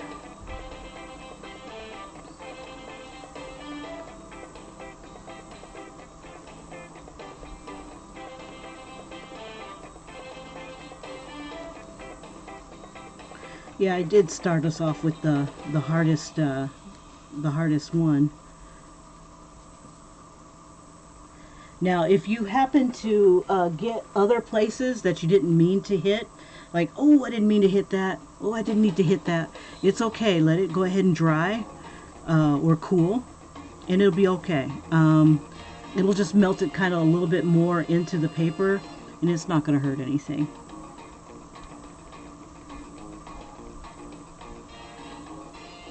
Okay, so what I want now is to get a little bit more movement with another color on here. I want like a lighter tone here. I have a lot of crayon in this area right here.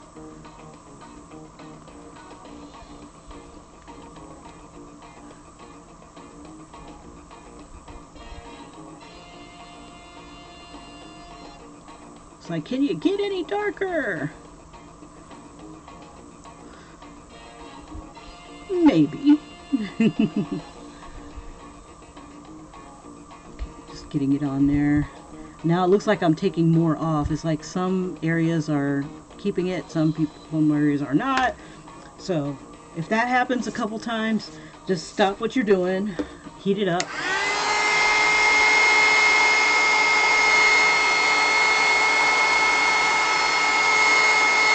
And just go ahead and let it cool. Work on another area and wipe off your stub.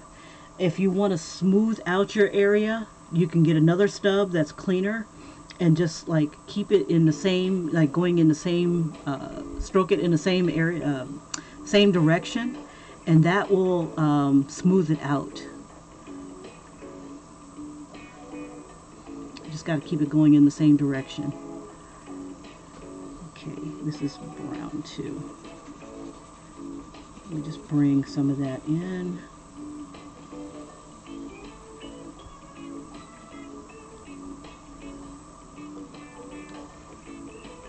With more practice, you'll be able to see the techniques that work the best for you.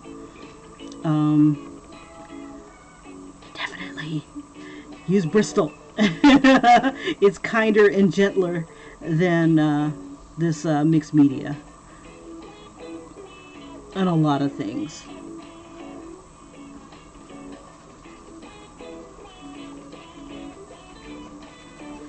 And I'm just rubbing it on in and just blending some of the colors in. Okay.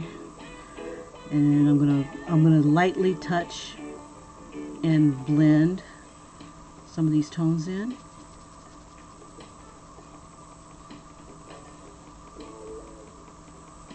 And then I'm just going to keep referring to my source image.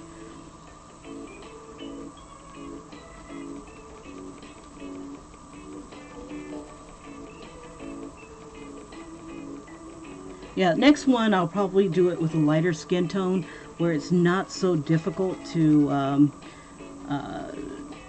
you know, to merge the colors in. You can see more color play. This one is a challenge because you have to kind of see the colors that you want underneath. So maybe this isn't a bad, it's not a bad start, but it also, we'll see if you have the challenge, the what is it called, the character to, to wait and blend and wait and blend and add and blend and blend and add. You know, it all like comes to it. And it's work. It's not just like taking your color and just going, okay, we got this. And you could, if you want to do it that way. It depends on how you what kind of effect that you want to get. But this is almost similar, and I got the black crayon here. This is all. Usually I would use like a deep dark brown, but I don't have a deep dark brown, so I have to improvise. Okay, so yeah, this is dark. This is very dark. And I'm going to use a little bit here, even though I just really wanted to use the purple here. But yeah,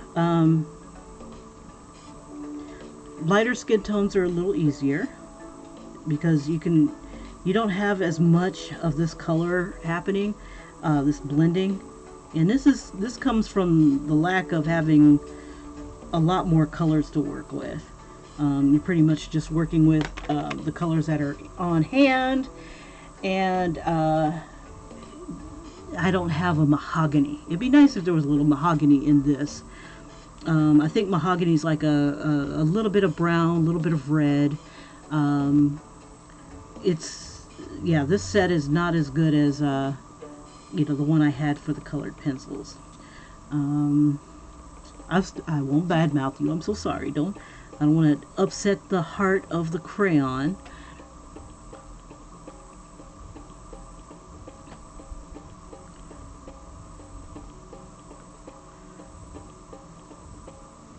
Okay, and I'm going to start dipping into, let me use a little bit of the gray, because she's got like this really light ridge right here. This is really light, almost gray, brownish. So what I'll do is I'll go over it with gray a little bit, maybe in a few other areas here, and then I'll start to dip in with the brown and maybe even the black. I think I'll save the black for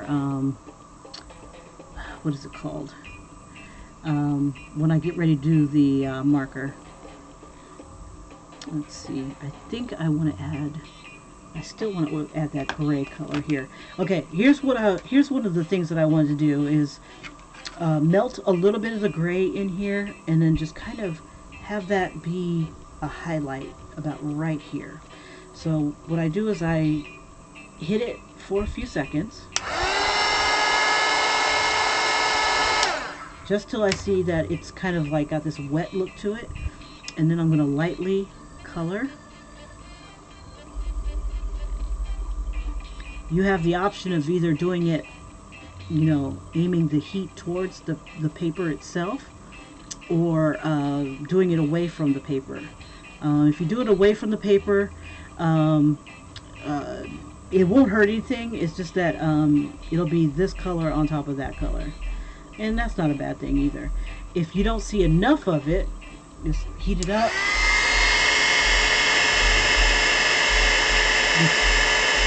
Hit it before it gets before it gets to dripping, and just go ahead and add it on top. And you see how it just sits on top there. And what I'll do is once it starts to dry, that's when I'm going to go ahead and kind of blend it in just a bit. Let me hit it again.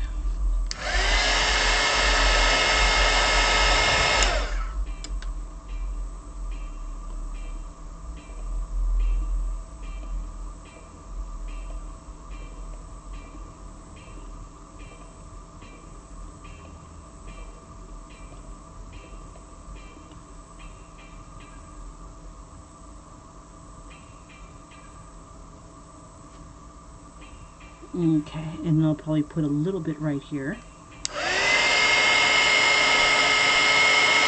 Okay, before it starts to drip, and just go ahead and add that.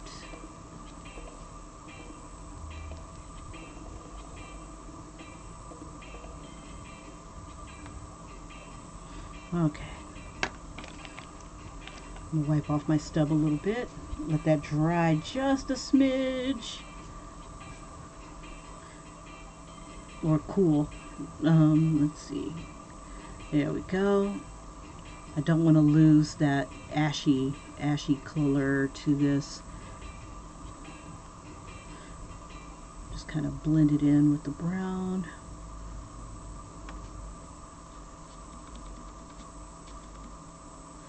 Now this is getting a little rough looking, so I'm going to go ahead and probably add another little bit of brown to that.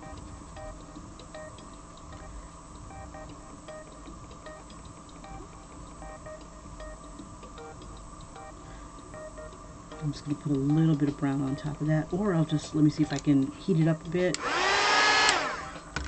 and kind of break up some of this wax that's sitting here, because it just looks like chunks. Looks like chunks that are sitting on top.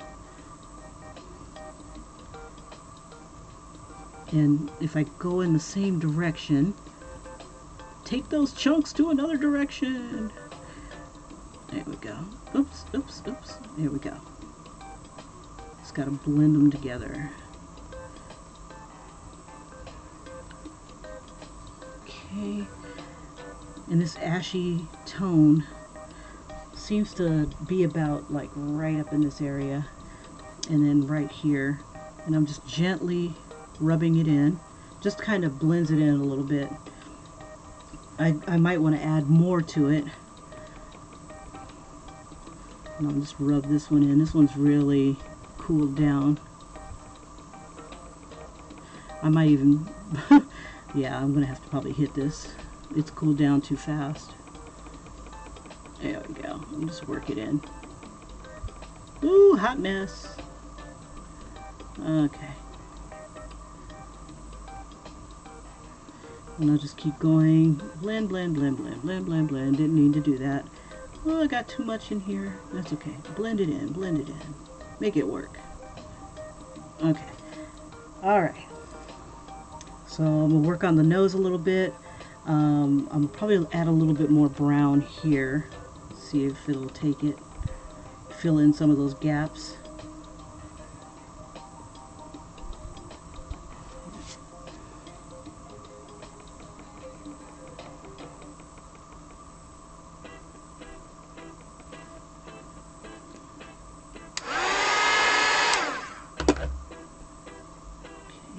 Fill, fill, fill, fill.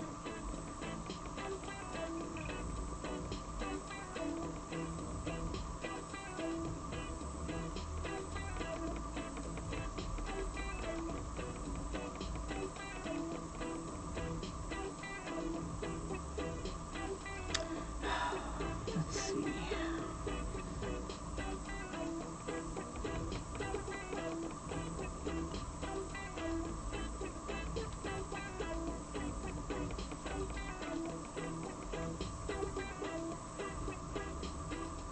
Lots of flakes, lots of flakes. Okay, I'm gonna let that cool for a bit, and then I'll come back to it and see if I can rub it on in.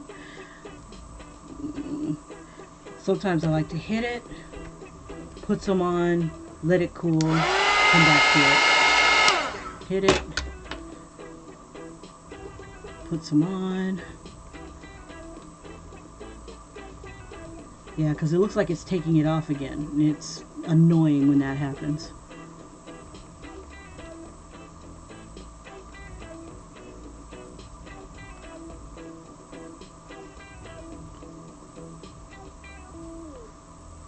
Let's see. Maybe I can make this work for me.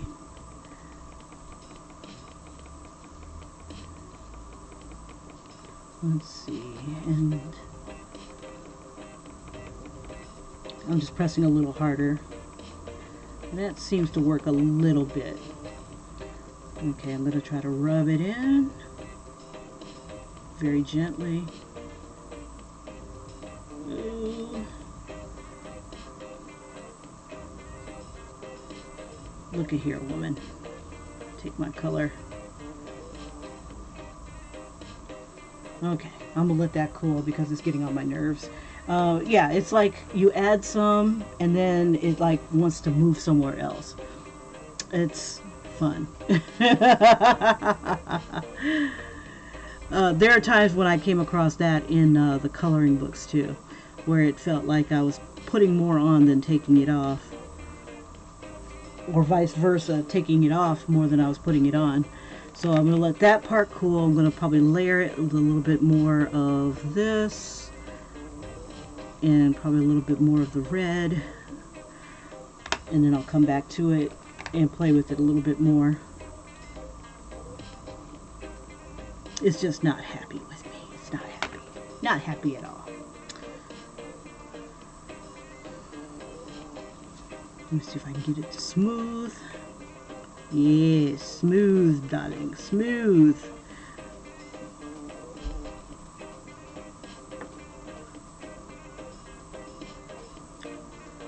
Okay, what I'm going to do is I'm going to hit it and then let that kind of melt itself into the paper a little bit, and I'll come back to that later.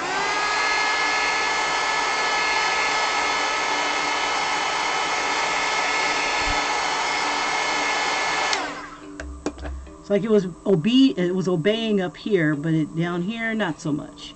Okay, so now this side is a little darker. And I think this will end up being like the last layers, because this one is it's not too bad. Let me go ahead and do the lips. Oh, before I start taking it off again. Heat this up again.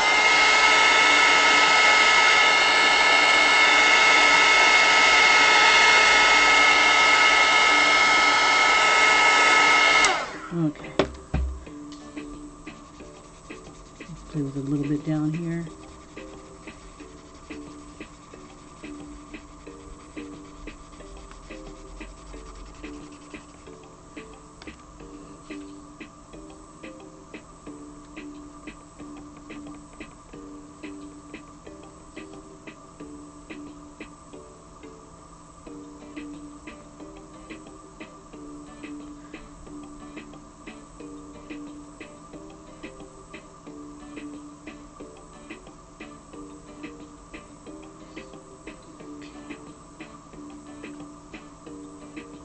Don't want to lose that edge.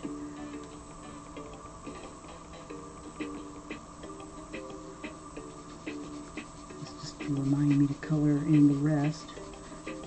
Oh, I forgot to do the Taurus thing. Oh well. Let that sit.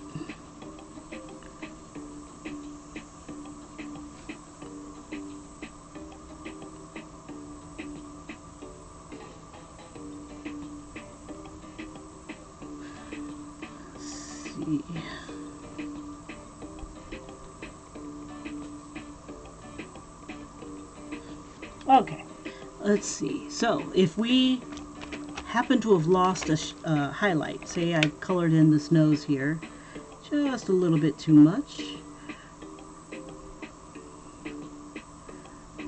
I'll go ahead and show you how I do highlights with the white.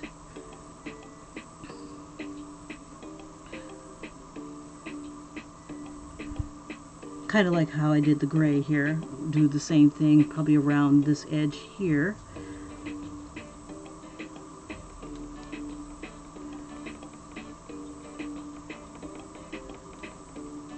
And I'm just rubbing this in, and I'm using circles. It's not as dark as I'd like it to be though.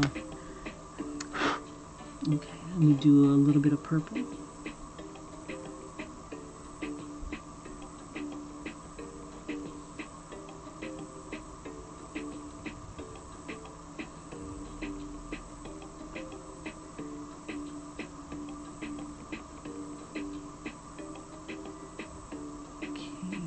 Around the edges, a little dark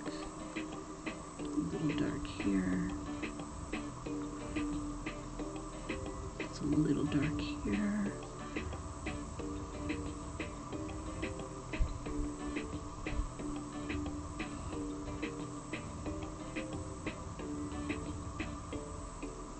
Let's see, a little dark here.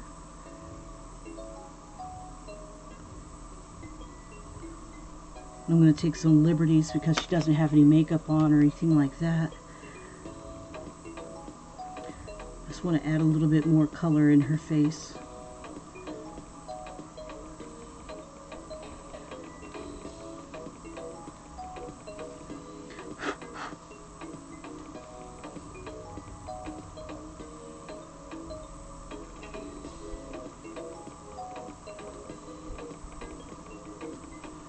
And probably on her nose a little bit, just a little.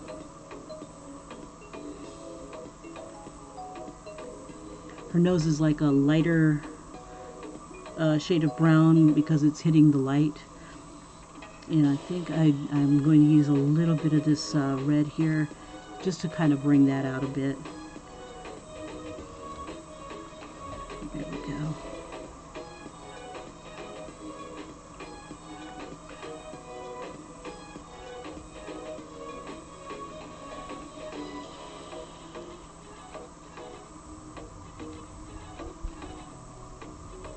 All right, I'm going to throw a little bit of brown and start to mix this a little bit more so it's not so harsh around the forehead.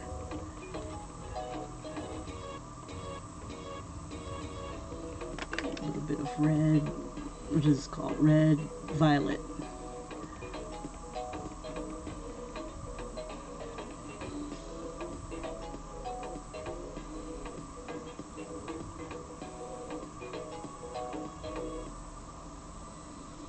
Okay, let me wipe some of this off. Okay.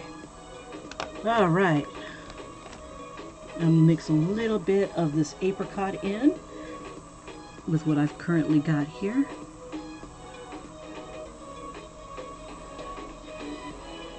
Just to tie in some of these tones.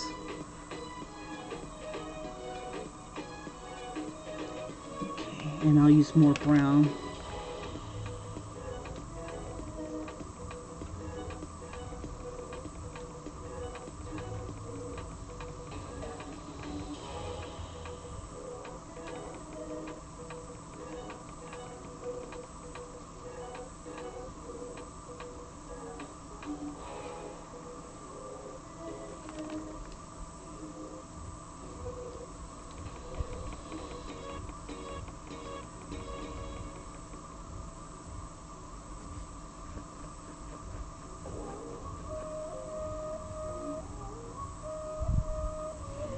Okay, I want a really white highlight about right here where her nose is, so take that up, almost dripping, and I'm just going to touch it.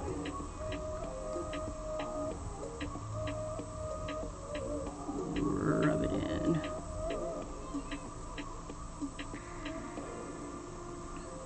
Okay, and I kind of want a gradient about right here.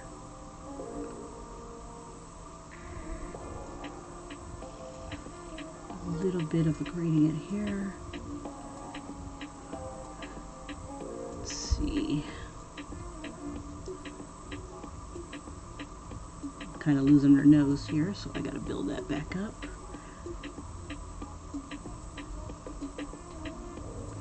I'm going to rub this in because I can't see what's going on. And it shouldn't all be one tone. So right here is kind of where the indent is. And she's got a little bit of white right here. I need to get close to the eye here. I need to sharpen.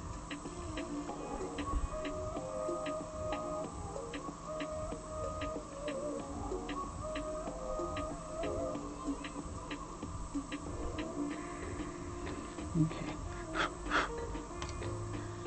Let me see how this works on here.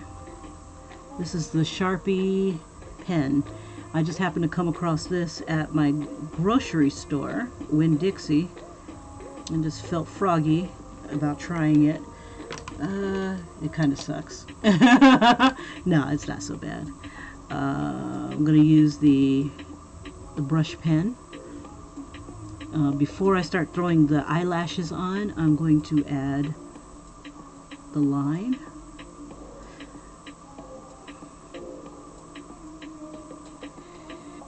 Here. I'm going to add a quick line here.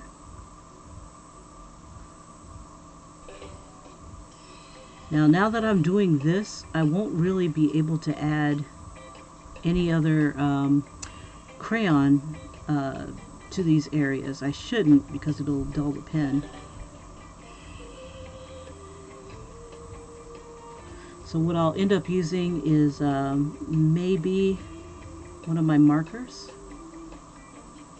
if I really want to get some more detail into it.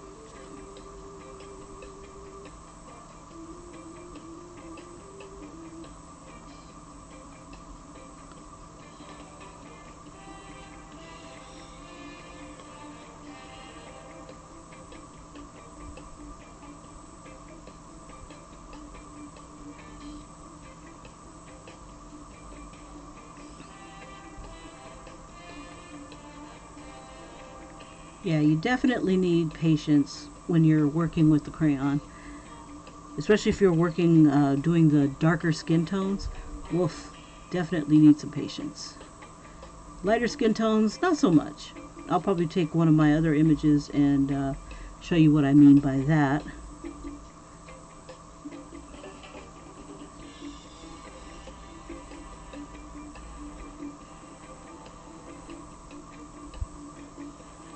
And what I'm doing is I'm doing like this little flicking motion, little flick. And starting at the bottom, bringing it up.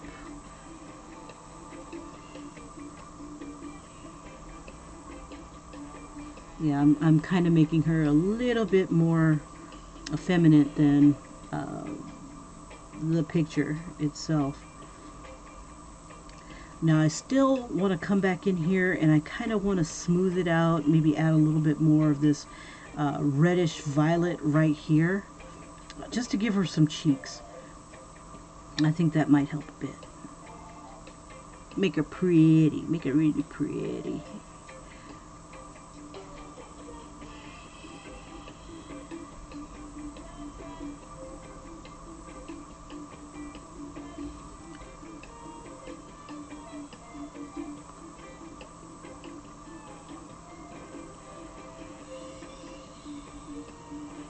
Okay, so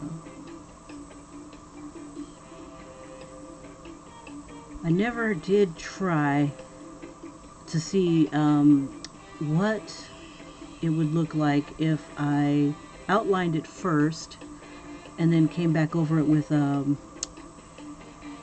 another tone and then came back again with the markers with this pen.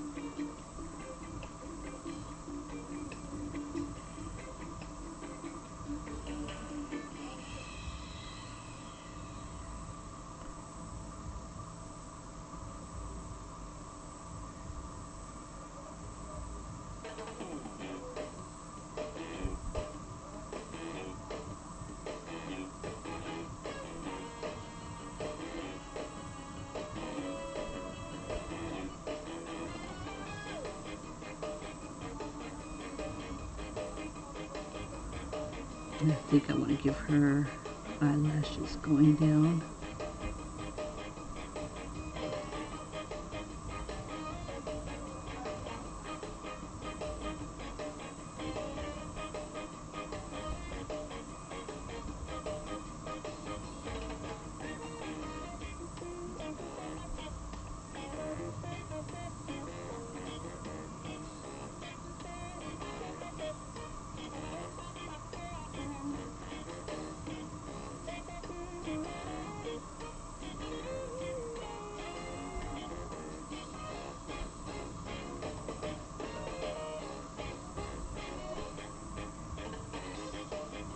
Alright, and we'll do a little outline.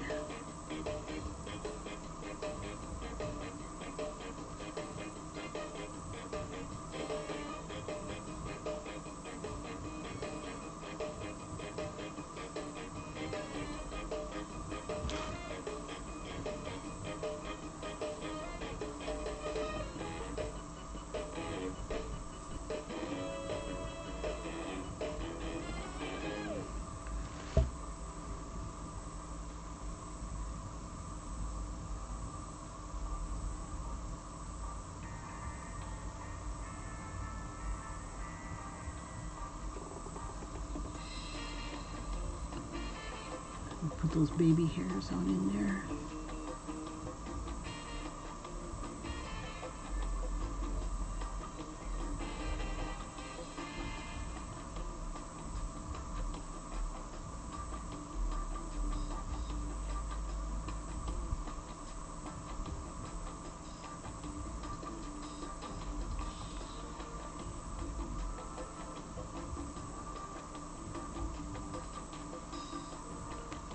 Alrighty. Okay. Well, let me go around to this thing here.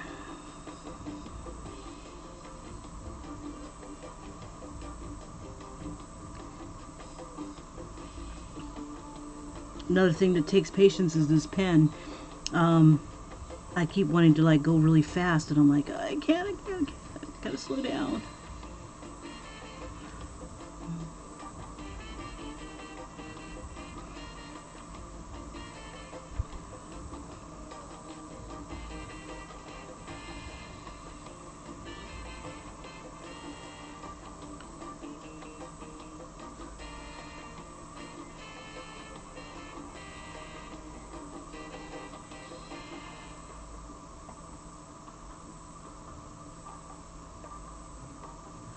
Alrighty. Okay, give it a second. Let's see. Now I said I wanted to go back over this just a smidge with some of the red, some of the brown, just a little bit.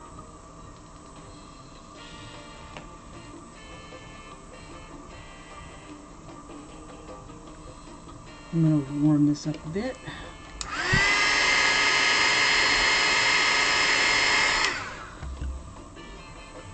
Oops.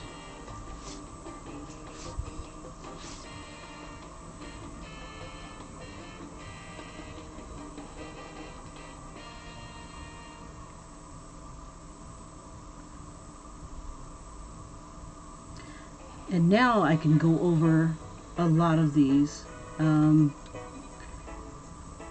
by warming up the crayon and then applying it, and that'll go over some of the other stuff here. Okay, let's see, I was going to use like a pink down here maybe. I'm going to go over the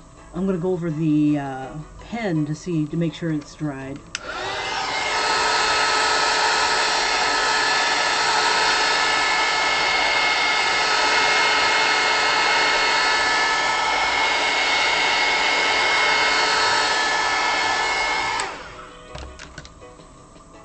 Let's see, and since that heated up just a bit, I can get away with throwing a little bit of white on some of these areas.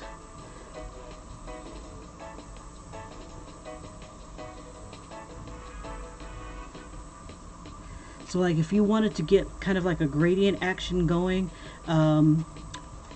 heat up the white just a little bit, or heat up the paper a little bit and just apply the white. Go into the other area that you want to kind of blend. It'll change it to like a lighter tone, and then come back in with that same color, like this color right here, and then just kind of rub them together. I'm using I don't want to say it's a relatively clean, but it's a different blending stub than the one I've been using this entire time, and this might make a difference. So now I've got more of a blend. It's not covered completely with crayon, so I'm wiping it off as I go and just smoothing it out.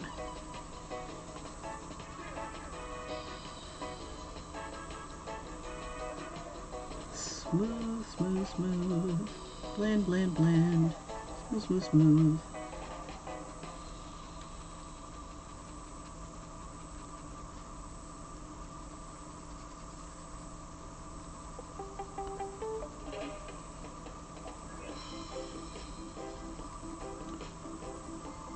Just go into some of these other areas. Now some of this black wasn't quite done, so I'm going to use that to blend that out And I think some of the crayon may have gotten into it a little bit. I'm just going to use that to bring out some of these black tones or the darker tones.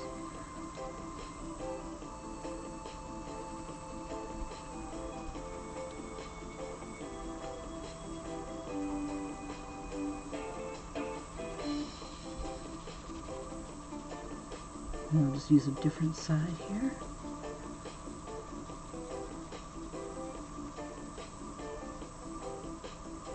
Now this right here should have been a lighter tone.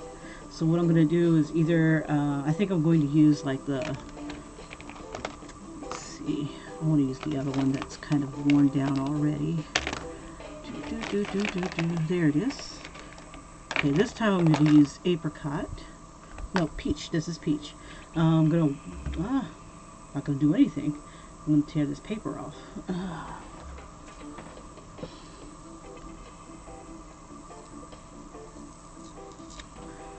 If you start to get frustrated when you're working with this, just take a break, let this stuff cool, and when you have enough on here, you can just start merging stuff in.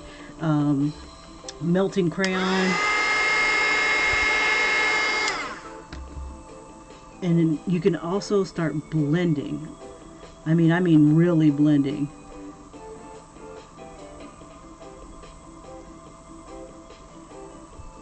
It's a lot easier than when the paper was dry and had nothing on it, and you're starting from scratch. Okay. All right, so I want this highlight kind of blending in with that red and hitting about right here.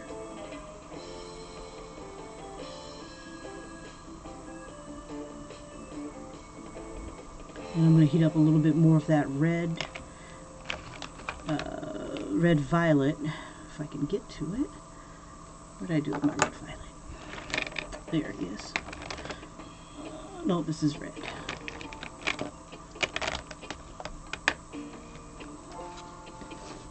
that's orange. There you are.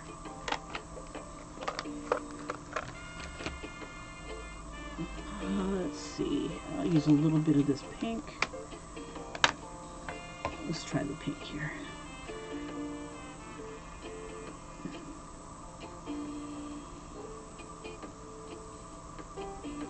Just about right here.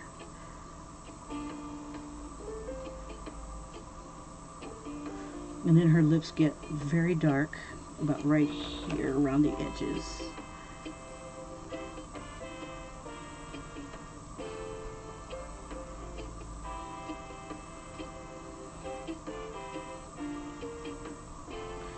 I'll just bring a little bit more pink to it. And then where the pink is darkest, I'll probably use a little bit of the red. Yep, I'll use a little bit of the red violet. Right there. And probably a little bit of brown.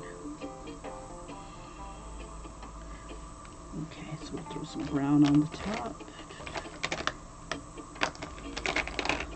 There's brown.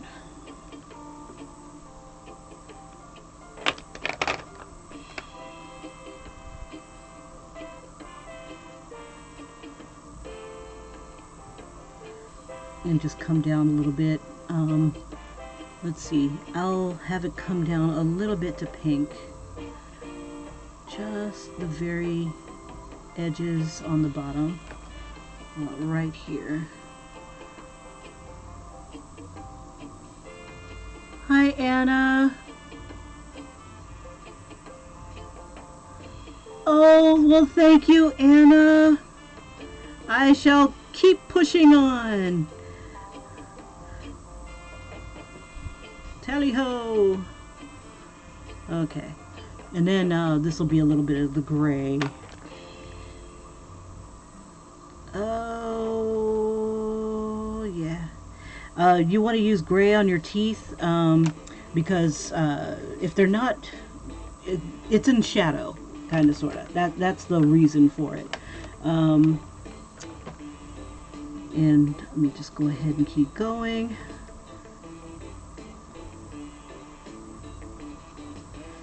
Okay, so I'm gonna let a little bit of this cool. I'm gonna hit it one more time with some heat, and then I'm going to add like just random crayon in different places and see how we do.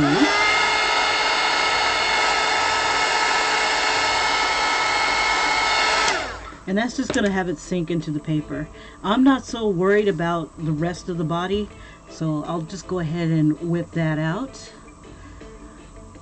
using just basic coloring, just to show you the difference between what I'm doing with the, what's it called, with the heat versus just regular coloring. I'm trying not to be lazy. We've been at it for a while, but yeah, but it's kind of nice to see what the difference would be. I'm kind of curious. I mean, I know how it's gonna look because this is this kind of paper. But can't hurt to try. Can't hurt to try. And since I don't have that same worry about making it look exactly, you know, like the picture, I can go for broke on here.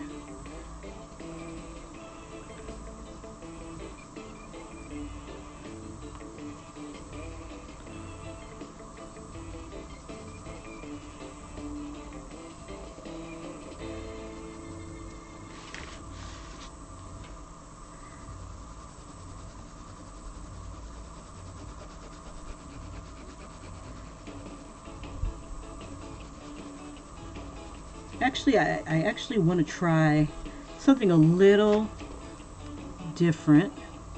I'm going to color this entire thing brown. Just a light shade of brown.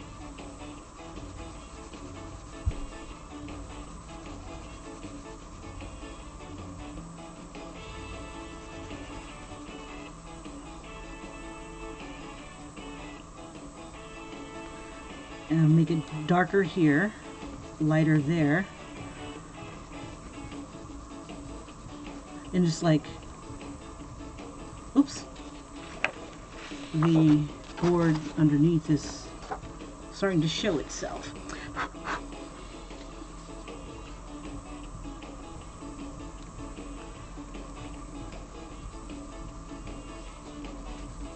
Okay. And I'm just like really laying it on thick right there. I'm going to use, what is this, apricot? I'm going to use apricot over here.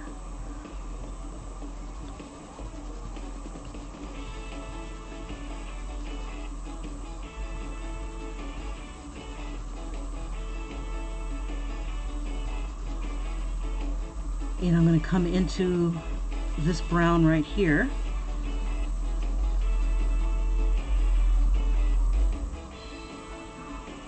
And I'm laying it on pretty thick. I want to try to overcome like the tooth of this paper, which means no white showing, but I need to be aware of the flakes. Beware, beware.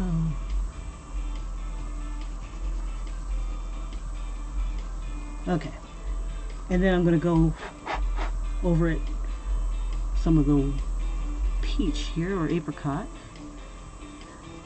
because what I'm basically doing is I don't want you to know where the apricot begins and the peach ends, or the apricot begins and the brown ends, type of thing. It's kind of like I wanted to kind of merge together, kind of blend. And this is kind of how I do the colorings. Like I did Spider-Man, the coloring book ones. I laid it on really thick,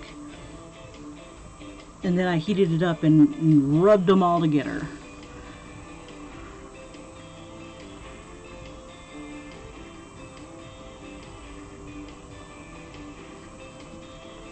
So you got this kind of blend going on here. I want this a little darker in some spots. And what's cool is, like, if you use one of these complementary colors, like in the face, you want to use it somewhere else in your picture. It just adds balance, like it was meant to be, a color harmony type of thing. Using my big girl art words. Okay, so when I get to a point where I'm not making a difference, or it seems like I'm not making a difference, stop what I'm doing and rub that bad boy in. Let's see, there it is. I'm going to use this guy right here. Rub him, clean him off a bit.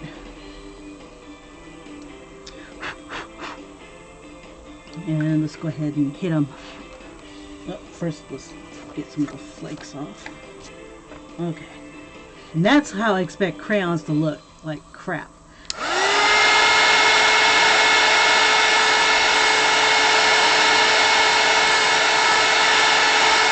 About 10 seconds. That might have even been too long. And just smooth it out.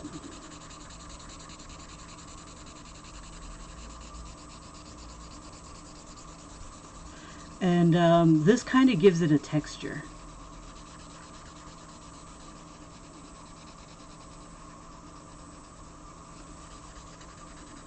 I have come to the end of the reggae. That was some terrible reggae on some of that, but let's see what we got here. Let me put R&B soul. Get rid of the reggae.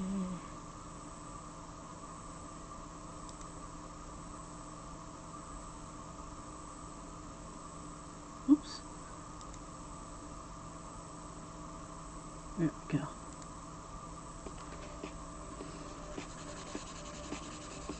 Okay, and just rub that bad boy in.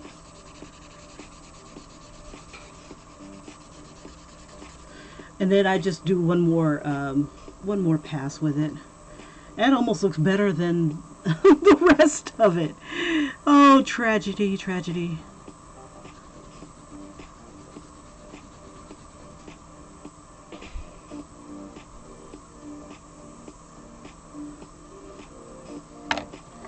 Okay.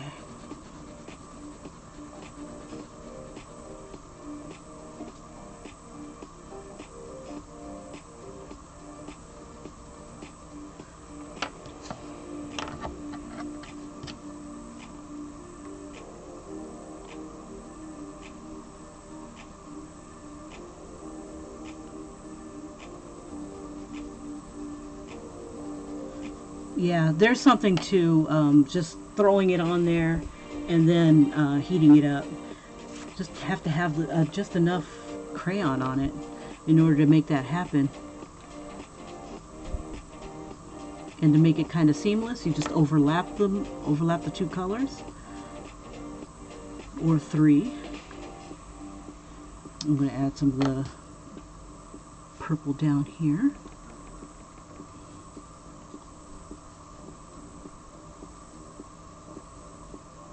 And for giggles, just a little bit of the black, just for giggles. Kiki.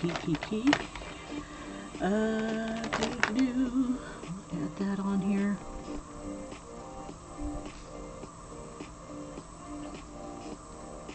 Now again, your results may be a little bit different on the Bristol paper. Like I said, Bristol is not as rough as this stuff.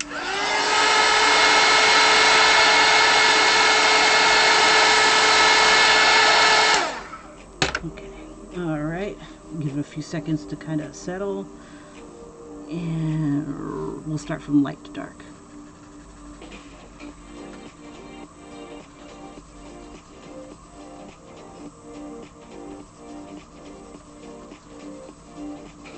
And just kind of blend them in together into each other. And kind of have your line be a little bit more jagged. You know, instead of just being straight lines, just change it up a little bit. And it just confuses the shadow a bit. Blends it in.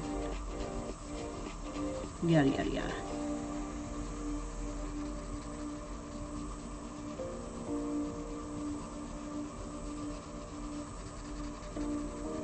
And I'm going to do the same thing with the fingers.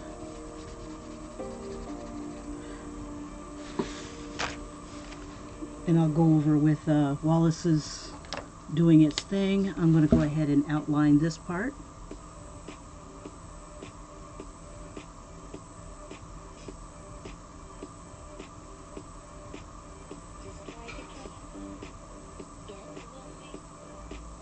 Okay. All right. So we'll stay away from that side for a bit. Got the horn, you got the braid. I'm wondering if it's just too much white space here. Keep going. We'll think about that in a bit. Okay, so same thing, just going to cover it with brown. But let's see, in this area right here, let's see, about this area right here, looks like it's kind of highlighted. So instead of starting just with brown, I think I'm going to start with this apricot. Toss that on in there. And put it on thick. Why play? Put it on thick. Okay, put it on thick. Okay, so we got that part on. And then we'll do either side with the brown, but this looks like it's a little darker than this side. So we'll go, we'll put the brown here.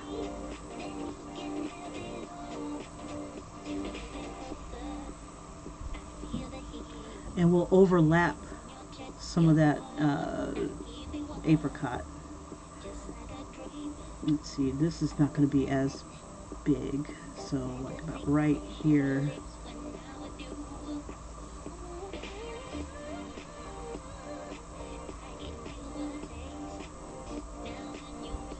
And then on this side,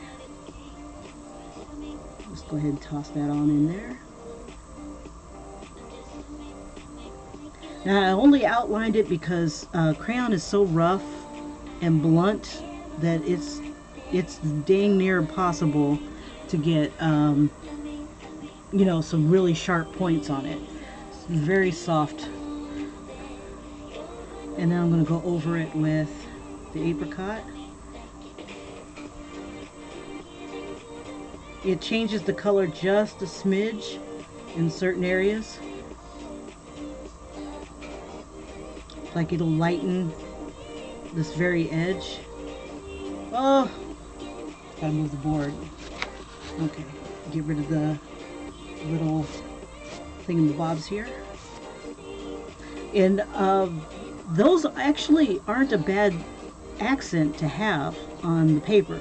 So like at the end I might sprinkle some reds and blues or whatever around in the background. I don't know. Wherever my little heart takes me, a little rabbit ass heart takes me. Okay, alrighty. So I'm gonna go ahead and throw a little bit of this apricot into the palm.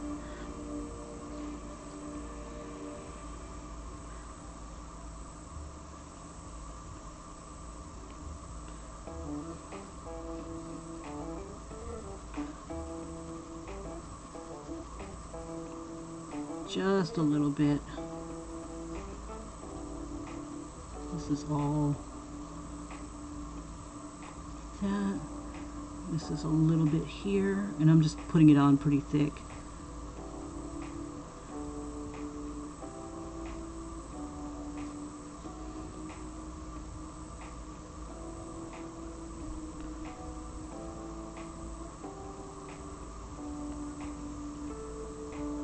And then I'm going to go over with brown.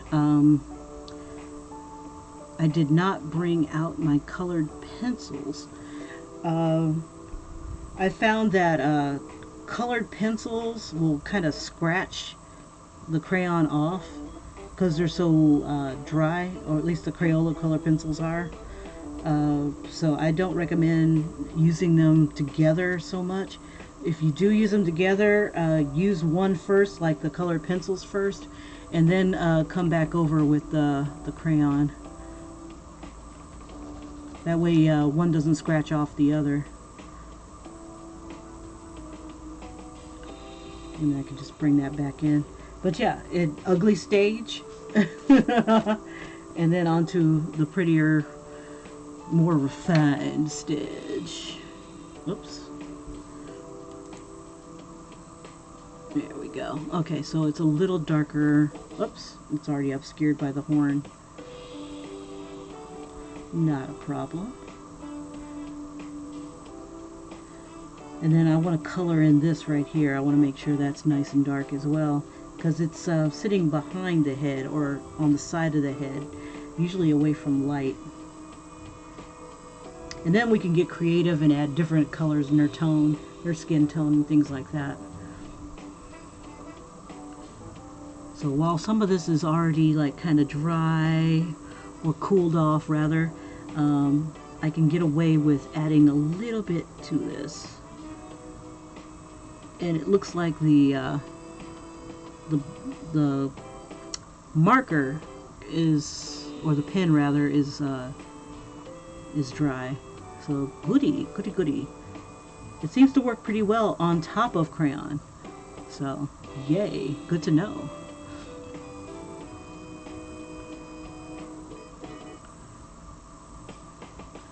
Okay, I wanted this kind of highlighted.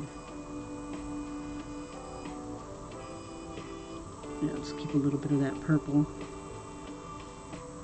We can get autistic now.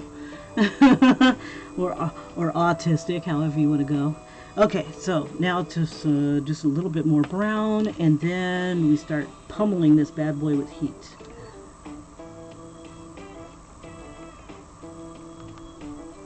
So if you guys happen to come across or decide to try out using crayons, please let me know. I would love to see what you came up with. I know it might suck initially, but take your time with it.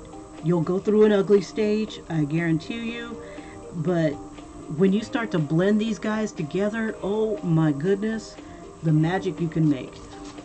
You just got to get enough onto the paper to make a difference.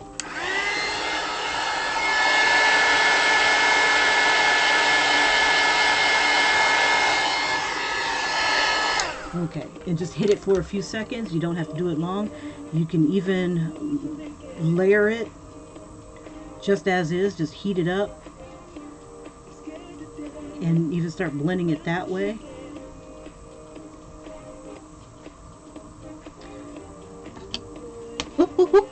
Well, that was cute. Brown just flew the coop. Oh, I shall use my foot paws to pick that up. Okay, got it. I are gifted. Okay, alright. And just add that in there. Now, one of the other things I was thinking about doing was incorporating like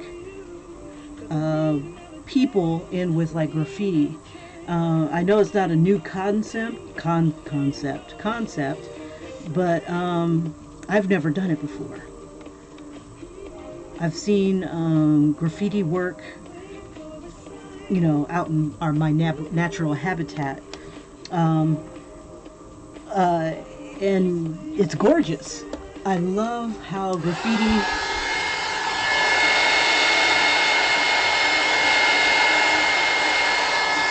uses colors. Sometimes it's all bubbly and stuff like that, but I don't know. I'm gonna play with that a little bit. Kind of get like, tap into my urban side.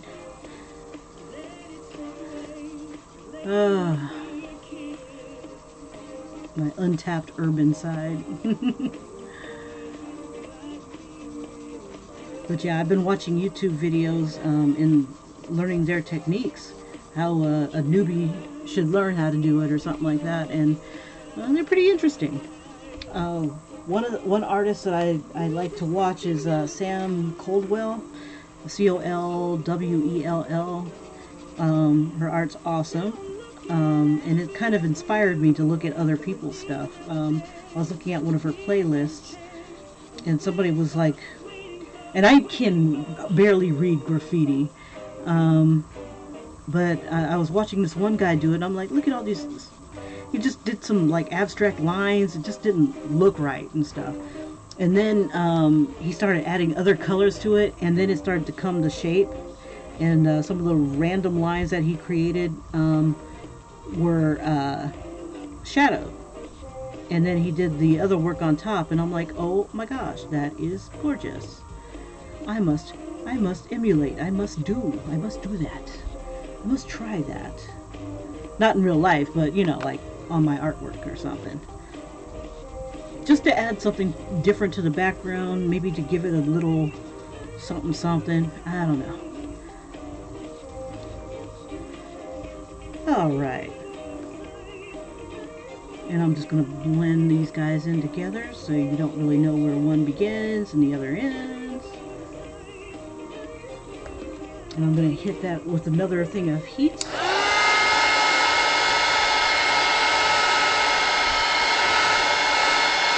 For the blast of hate. And then I'm going to darken it just a smidge.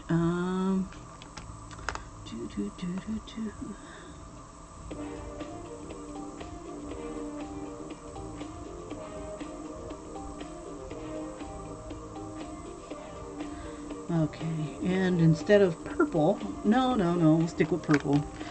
No, where'd you go, purple? Shucky ducky, ha, ha, ha, ha, ha. You can run, but you cannot hide. Alright, gotcha. Okay, so I got the purple in here.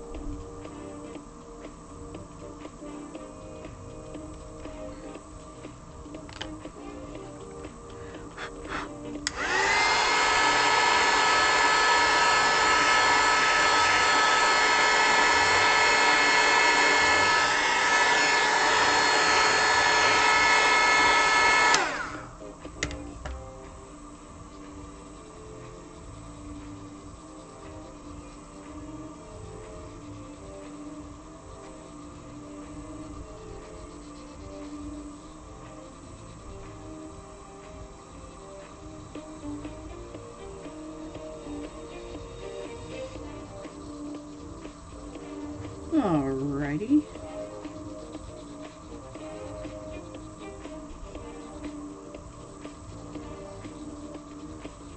So yeah, one way to keep things smooth, just throw that stuff on down there. Throw your colors on down there, and it looks like it only took 2 tries on this one because it only had really 2 colors that I had to play with on here. So the less complex the face, the better.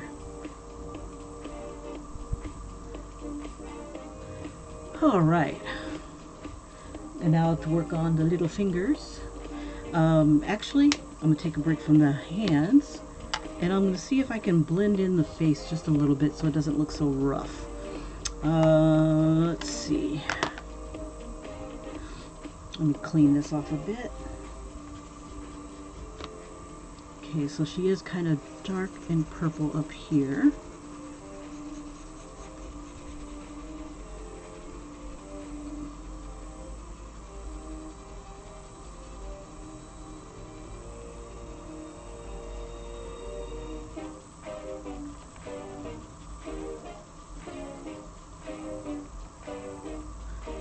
I'm just going to smooth that out a bit.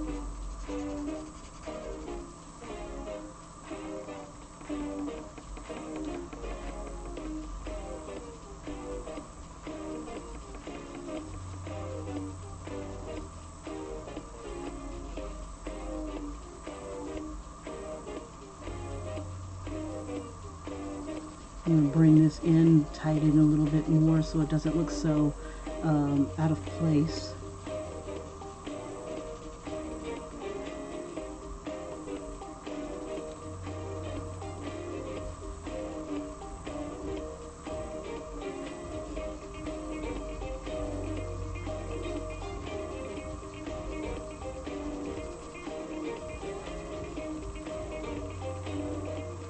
All right. Not bad, not bad. We're going to go ahead and close up some of this white here. I'm going to heat it up a little bit. That was really quick. just wanted to warm up the paper a bit.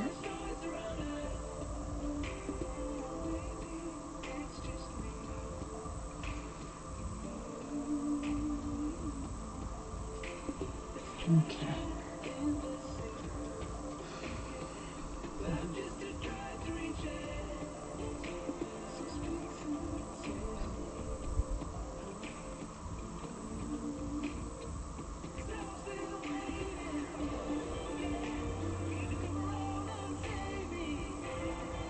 Okay, so we'll give her purple eyes.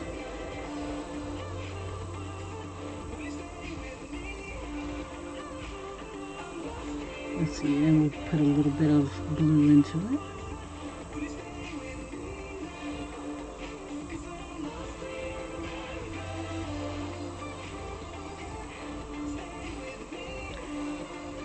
Okay. And we'll put a little bit of makeup on her.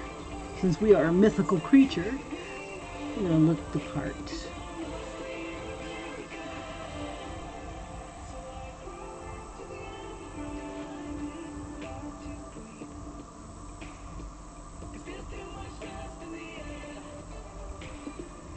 Close up some of this. Let's see, around her mouth is a little purple.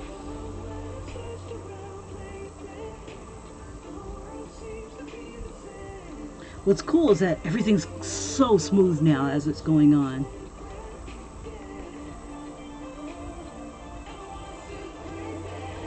I'll put a little bit of pink on here.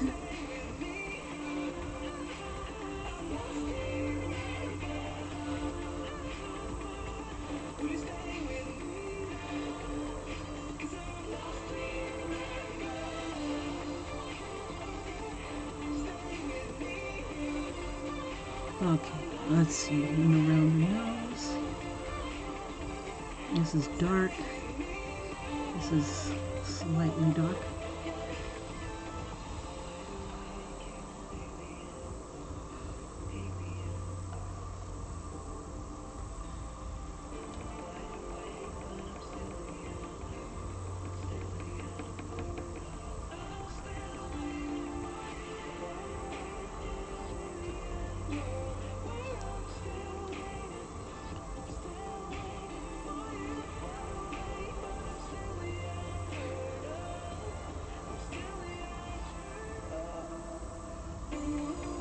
Okay, so since I've used purple all over her, I'm going to throw some more purple on her arms. Got to be careful not to hit the lines.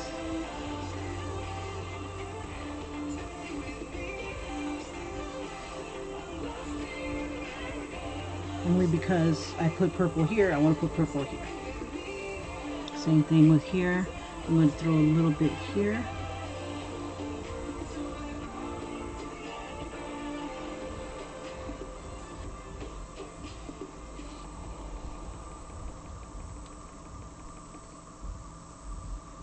Okay.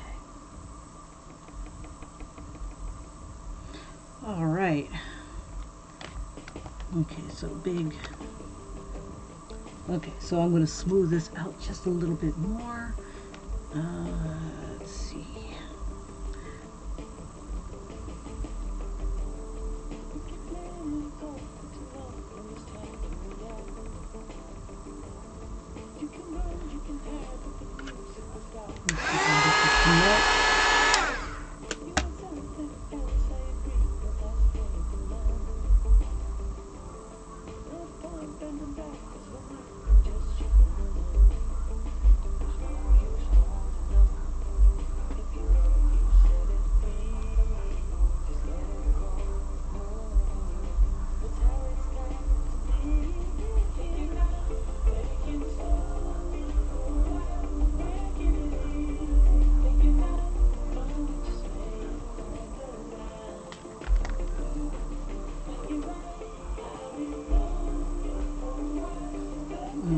I'm going to go ahead and rub this in a little bit, get this to blend just a smidge. Cover up some of this white. Just take off some of this.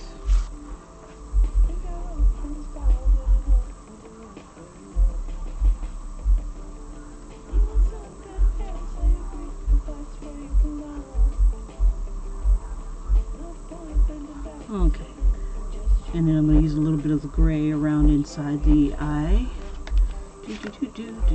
Where art thou, Timberwolf? There we are. Okay.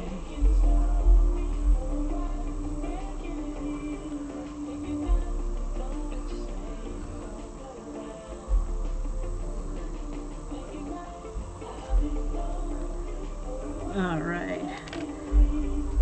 And I'm going to use a little bit of red on top of this.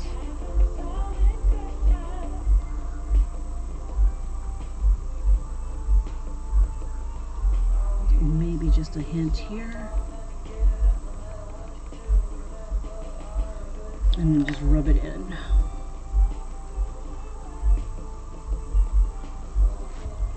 Okay.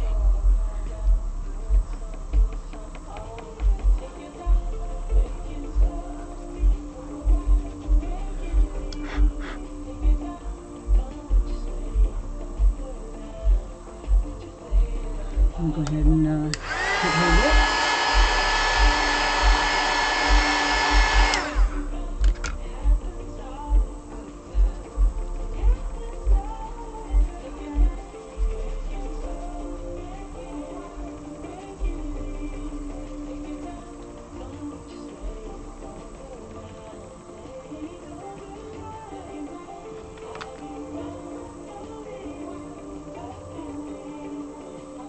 I'm using a little bit of purple on her upper lip.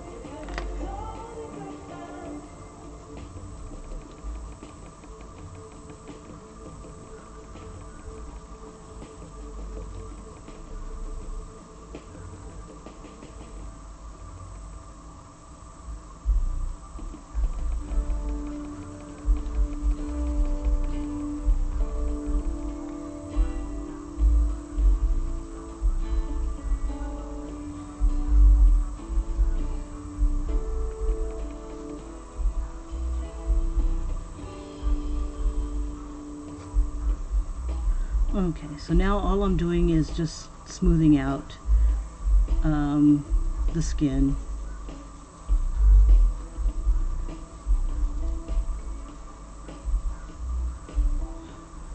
Okay, I'm going to hit it a little bit.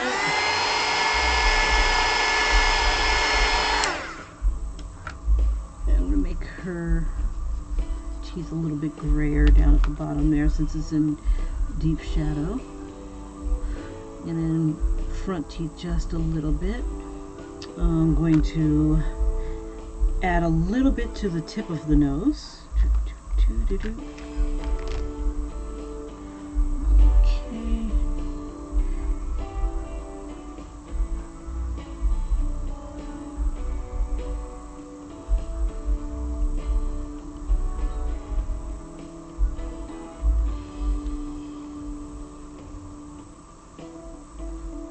And this should have been white, or at least the lighter tone. Okay. I want red, violet, right here on our cheeks.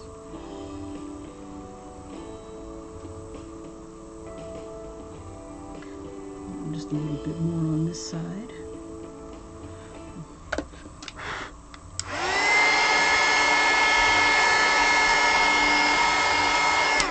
Okay.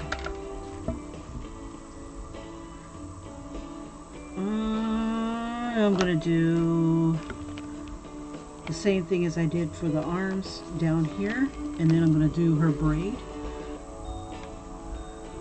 Actually, let's do the braid. Let's see.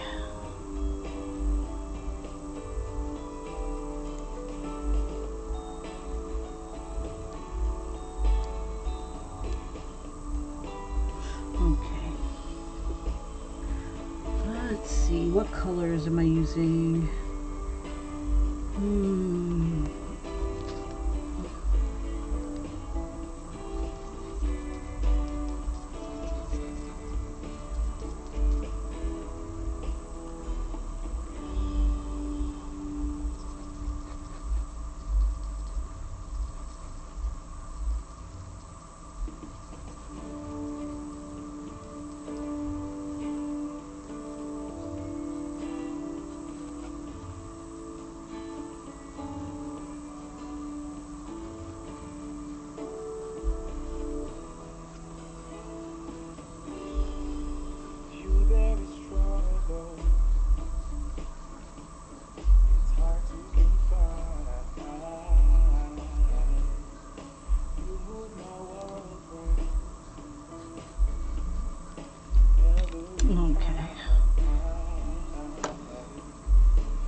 let's see.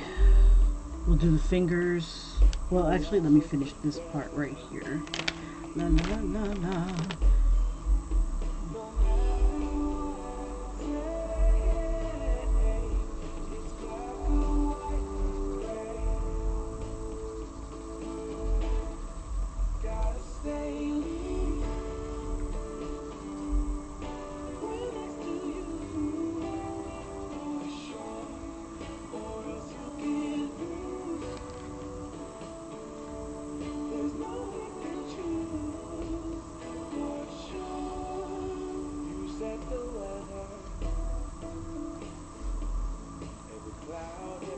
Yeah, I won't put the little symbol on.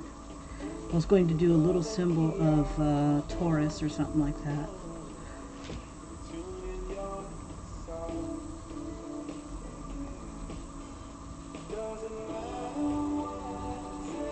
I'm just going to lay these colors on hardcore.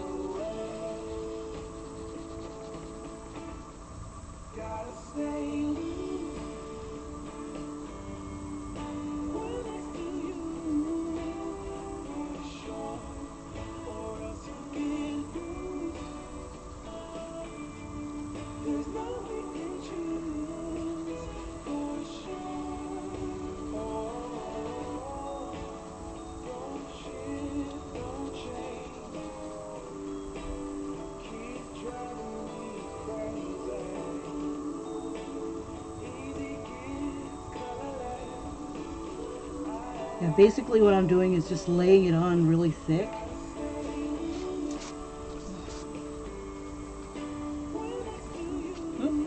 I need a bigger board under here, so let me fix that.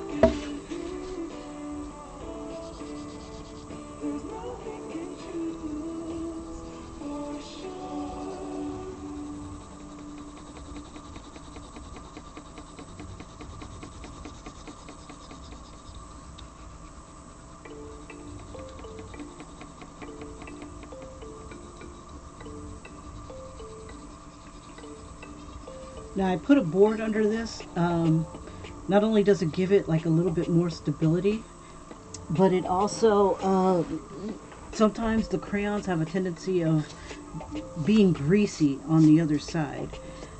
Here's what it looks like so far. The more you put on it, the greasier it looks. And you don't want this to kind of bleed onto the other page because maybe you don't have crayon on that one. This is not good. This technique is not good for double-sided images. So just to tell you now, if you decide to color and then heat it up and then layer and whatnot like that, it may ruin the picture on the other side. Or when you heat it up again, you'll see the other. You might see the other side, and you may not want that.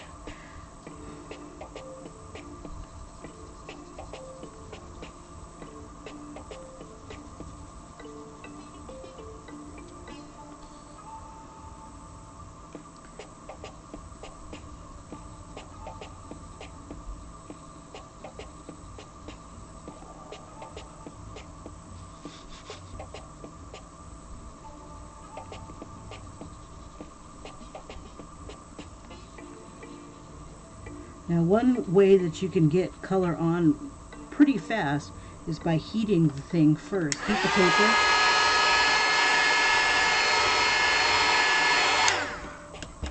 And then your colors will go on really pretty quick.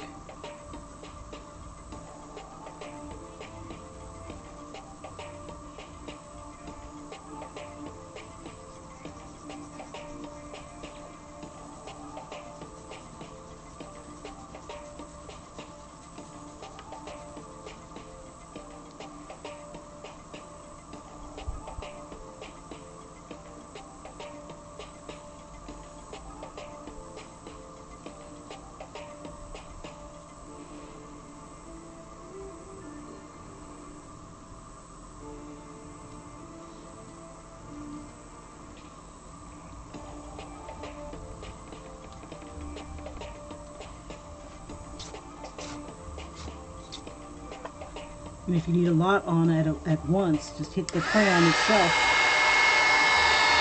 It'll start to drip.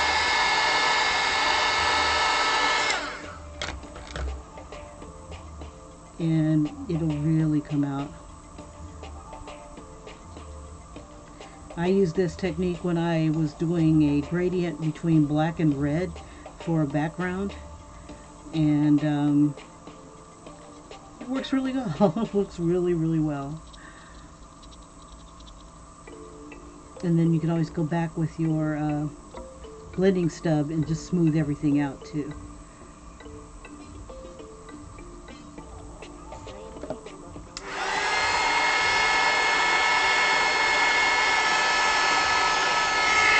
There are these little dots here, the dust. The dust is not your friend, at least not at this point.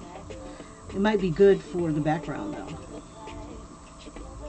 Just giving it a little variance, little differences, little subtleties here and there.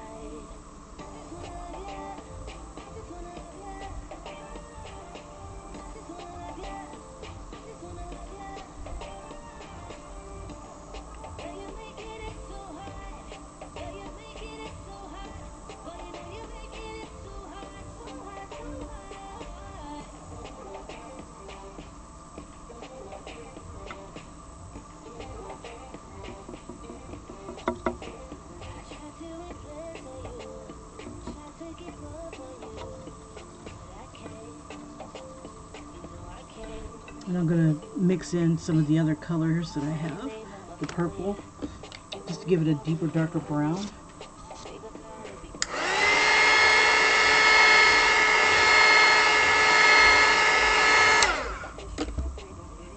Just where it's darker, because I do want it to look like it belongs to the same lady.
Alrighty, I'm going to use a bigger blending stub because these guys are tiny.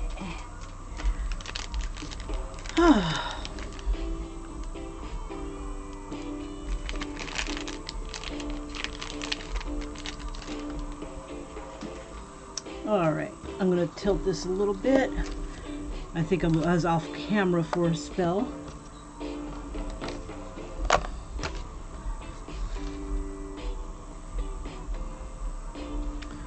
See how we're sitting now. Okay, that's about the edge of the paper right there. Okay, so what I'm going to do is heat up the paper. First, got to make sure that all the little schmutzy things are on.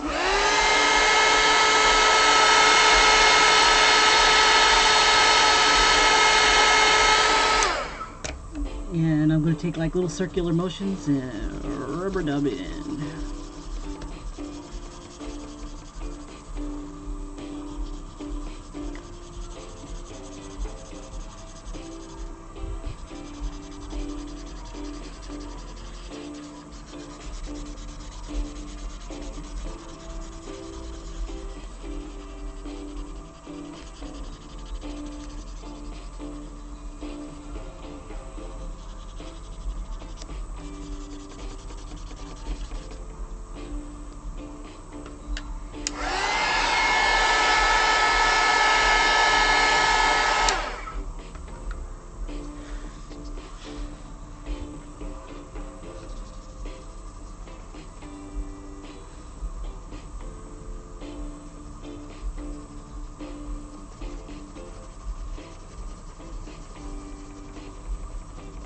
I'm just trying to cover up the tooth of the paper there.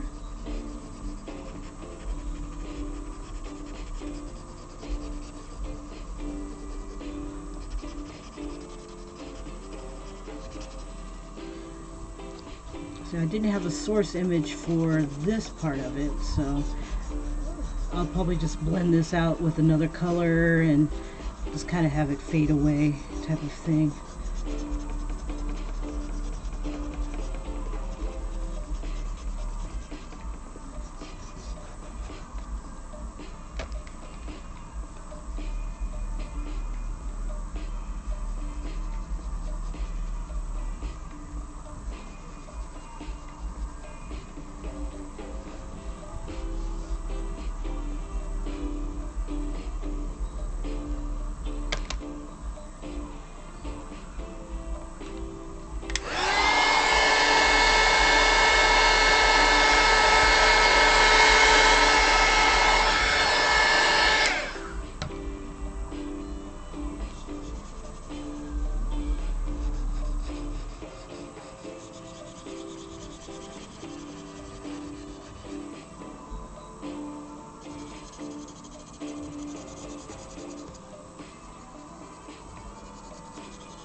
All right. Okay. This still looks a little rough to me. I mean, it looks smooth right here, but the color I'm not so happy with. So let me just blend that a little bit. It's not so bad, I guess. Okay. All right.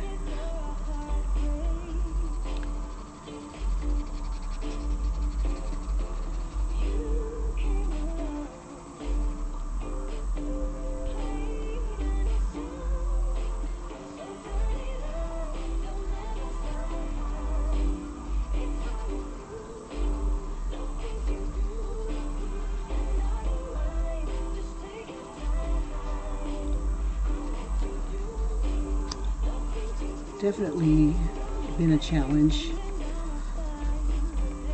to see all the colors and the tones. Okay, let's have fun. We'll give her a little bit more tones in the skin because she's really dark and I don't want her to disappear on us. Just give it a little bit more color. And then I need to color the ear. Let's see.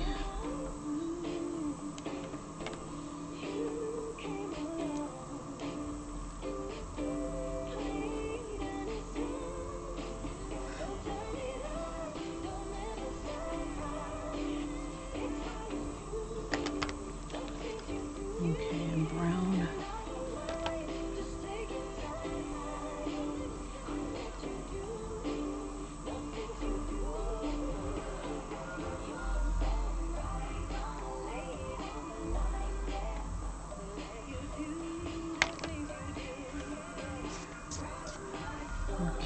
Black.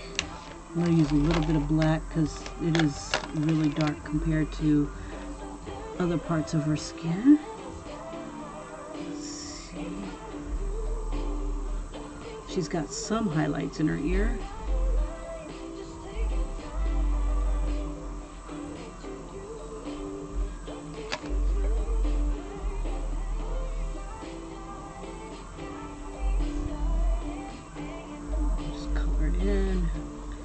Let's see, and we'll make some of the parts darker.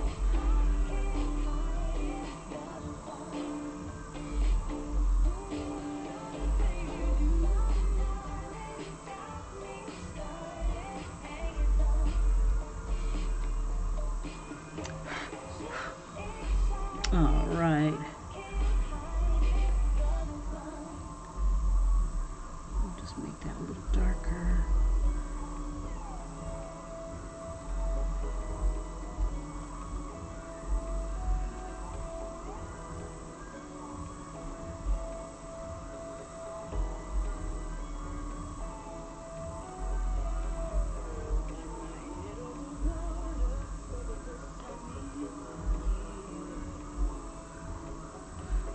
Okay, and we'll give her a little bit of eye makeup. It's a little dark here.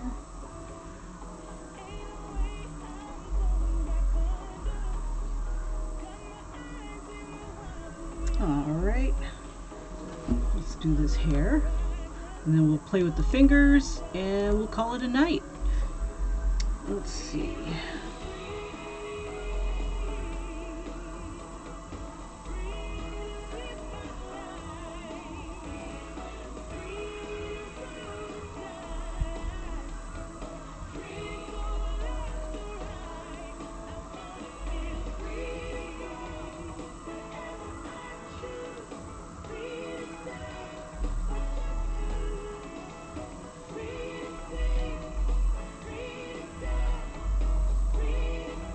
And should we do black and pink?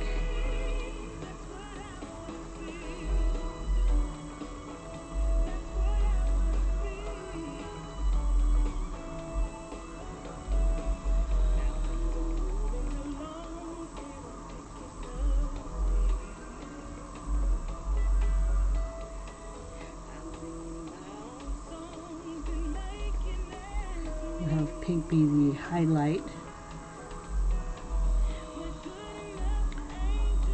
Let's see, we'll do the same on the other side.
Okay.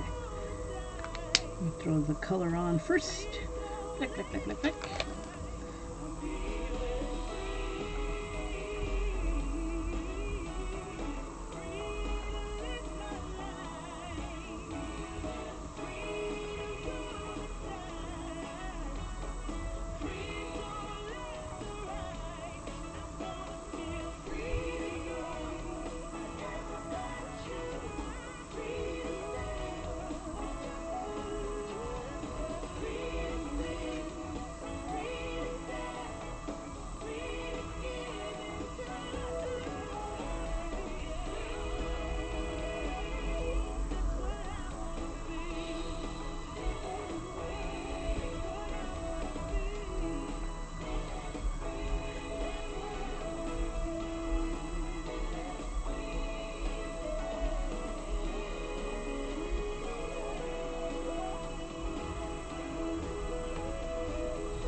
Just color those in.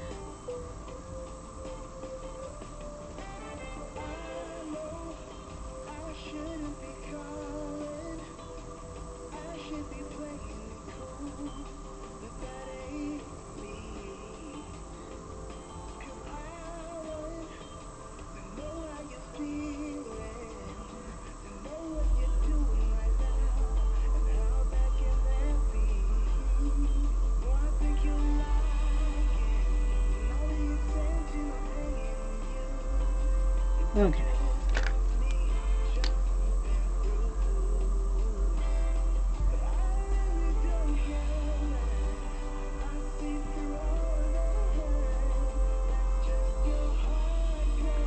I think what I'll end up doing is using some of my markers to help, but this is supposed to be crayons, so I guess I could kind of keep it crayonish, Crayola, crayonish.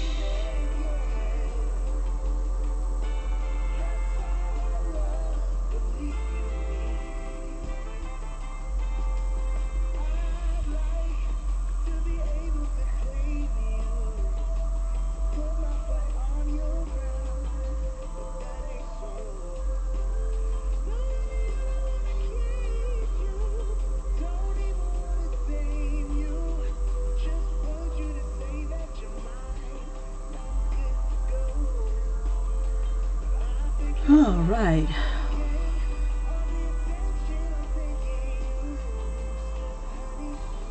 Okay.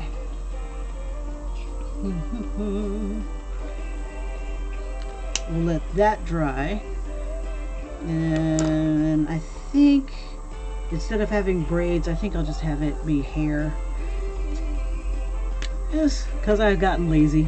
We'll do braids next time. Maybe.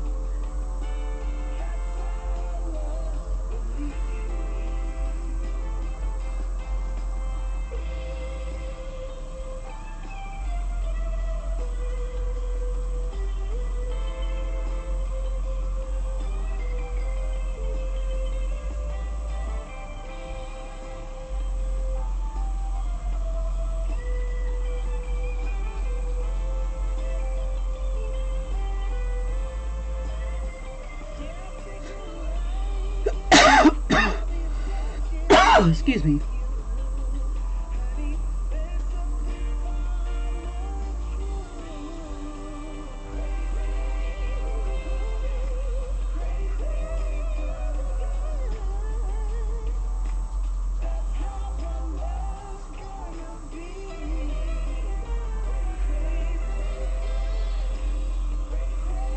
Okay. So we'll let this part dry. Come back to this part, and let's see.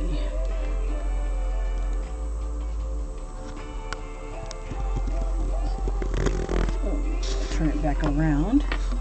There we go. Raise it up. Work on these paws. Her head looks extremely big. Oh, such is life. That is the live streaming for you. Okay, so I have brown here, and I think I'm trying to decide, do I want it, since I've already brought brown up.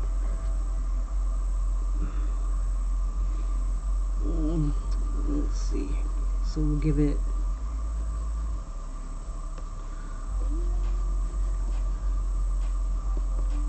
as if it's spinning. Let's do the hands first. Okay, purple and brown and the apricot.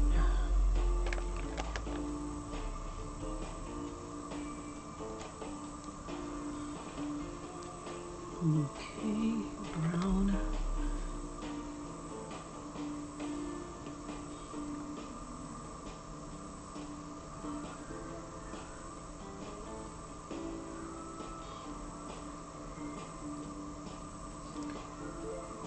Okay, I'm going to use I need to turn it back around.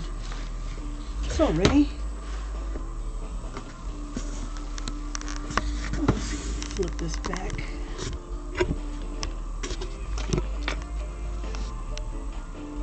Okay. I need to be able to see what I'm doing. Okay, so brown here.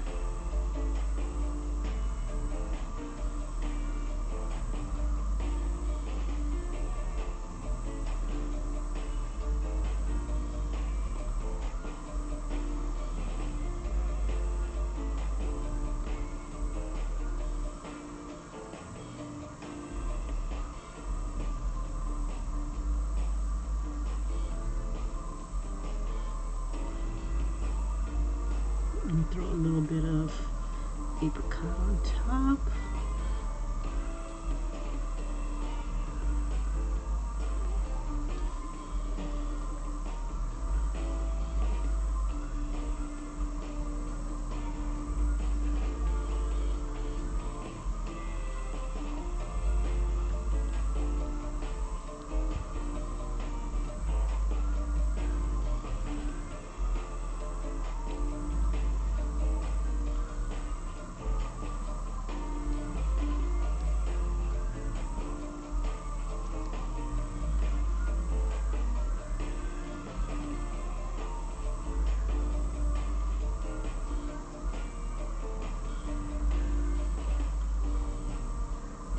I gotta sharpen my brown.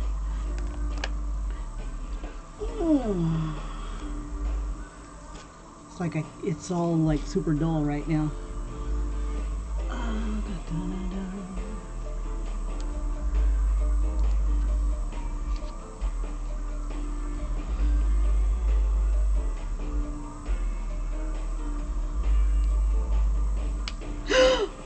Oh no! Oh, I broke my crayon inside of it. Ugh. Note to self, take breaks. Oh, you were a good tip, Brown. You were a very good tip. Okay.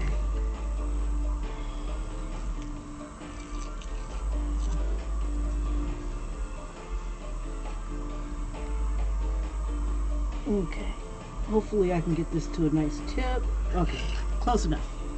Good enough for government work. Okay. I'm going to give this a little bit of brown here.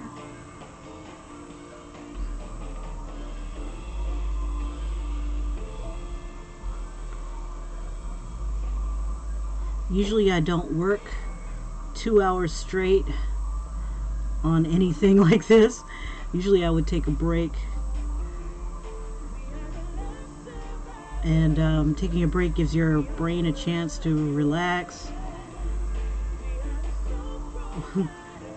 Watch an anime. Eat lunch, dinner. Yeah, so this was pretty much like a little marathon for me.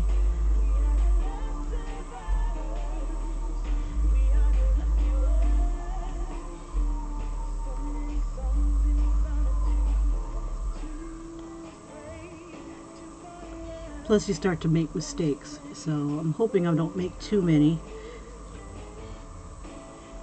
Okay, let's see. I'm going to use a little bit of purple just to get a little bit deeper, darker brown.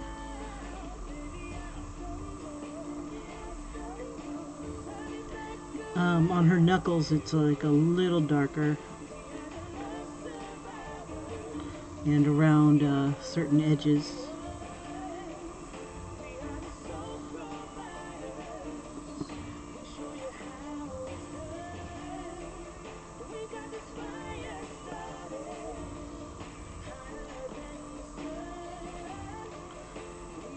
And it's kind of funny, I didn't expect to do an entire picture either. I think what I was going to do was just a face, but it's kind of expanded just a bit, and I don't mind. It turned out a lot better than I could have hoped for. So, especially in my condition where I'm tired.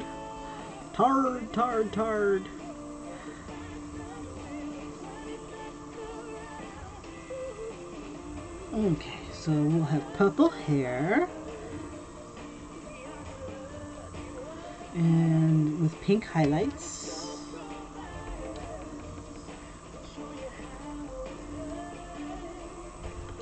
Pink and white highlights.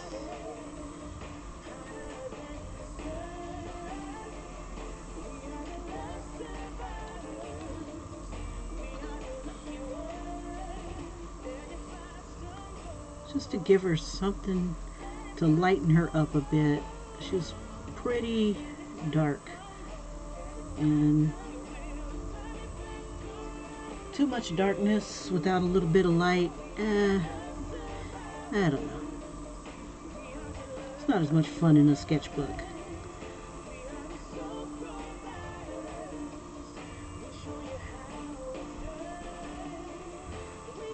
Alright.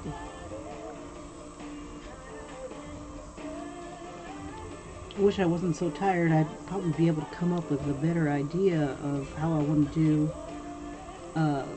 the rest of it. Like the horns. I'm trying to decide what color I want to do the horns.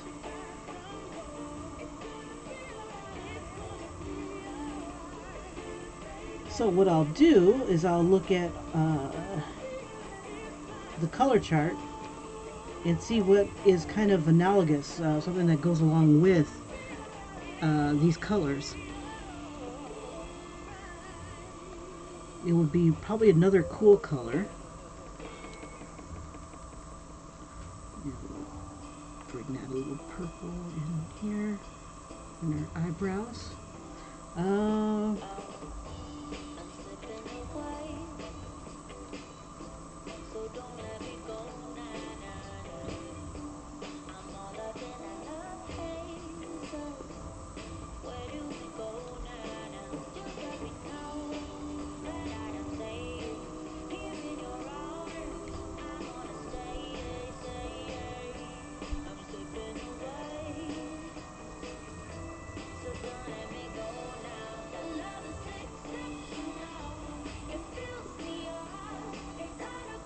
Okay.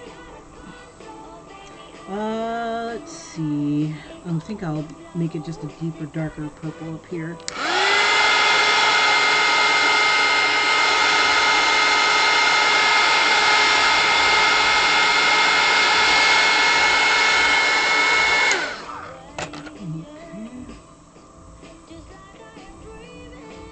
And then we'll put some more color into her hands.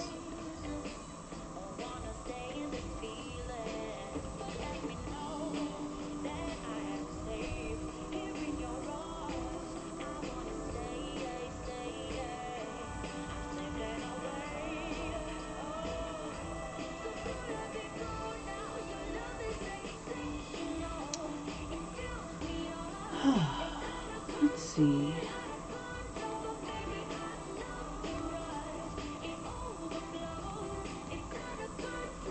I think I will have her, I want it to merge with her hair though.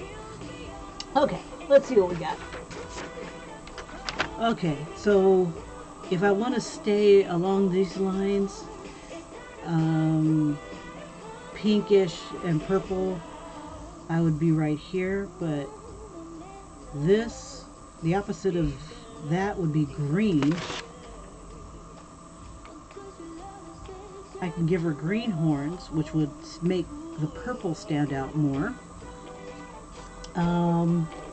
Let's see. Directly across is like greens, green, yellow, yellow, green.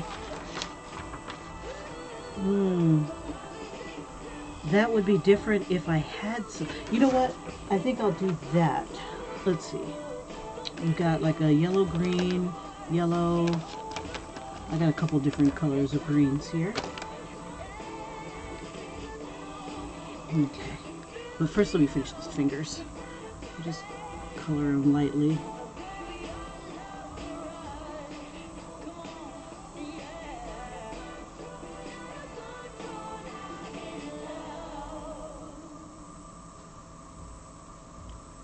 Oh, I wish I wasn't so tired. Okay.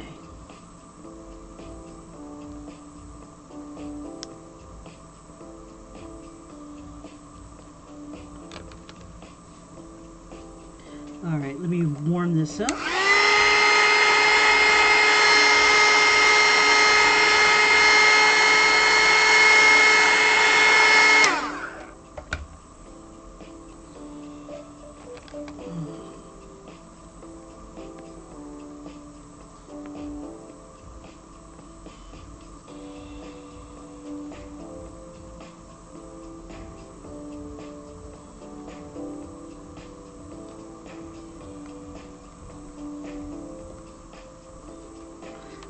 Like my here.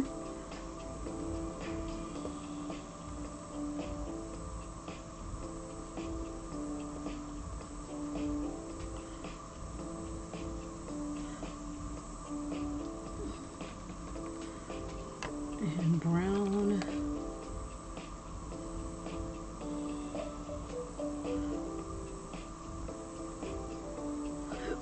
Okay, this won't move.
Yeah, so far, all the colors have been really cool colors.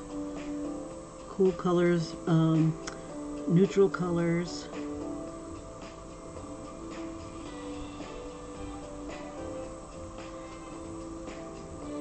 So why don't we break some of that up with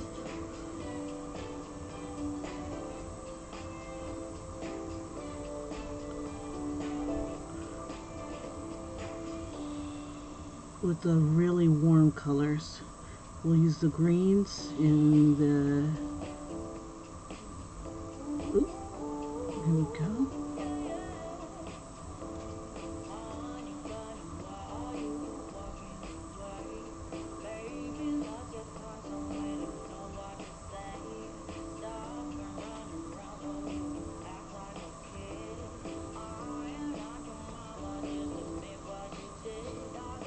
I'm going to lay it down pretty dark right here on the like edges of,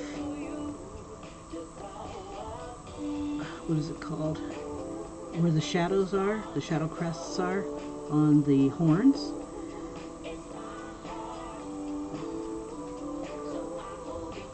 That way when I bring the crayon through, I can drag some of that dark color and mix that together with some of the crayon. Okay.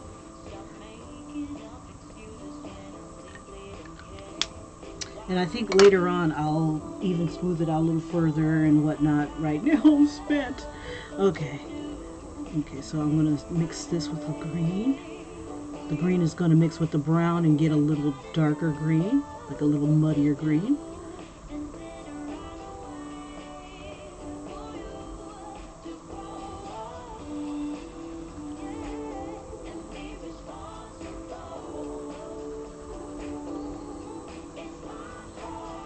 And I'll move that into her skin a bit.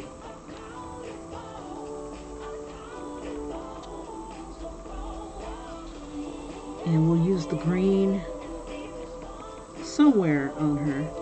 And I'll put it on like her eyeshadow or something like that.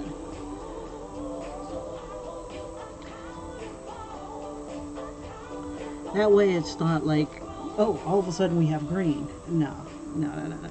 We can't do that. And this is how I would do it. Connect some of this green here. Make it to where it almost drips. It's about to drip. Perfect. And just a hint of green. And we'll throw some more on here.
See if we can smooth this in a little bit.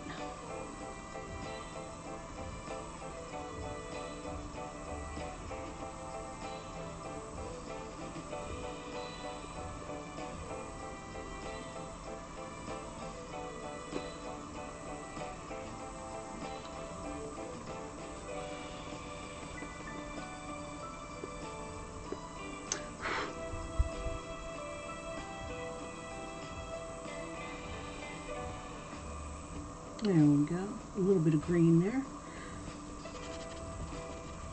And I think I want to put a little bit more green down and then kind of blend it in a bit.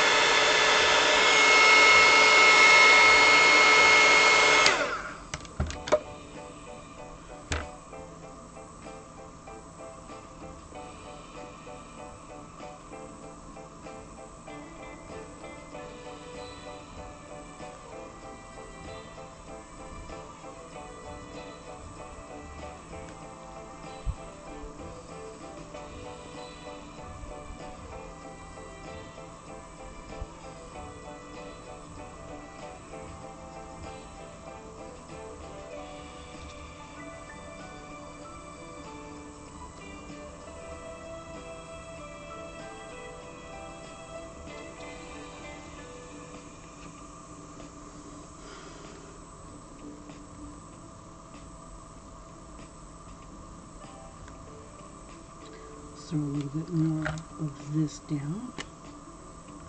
Oops, wrong one.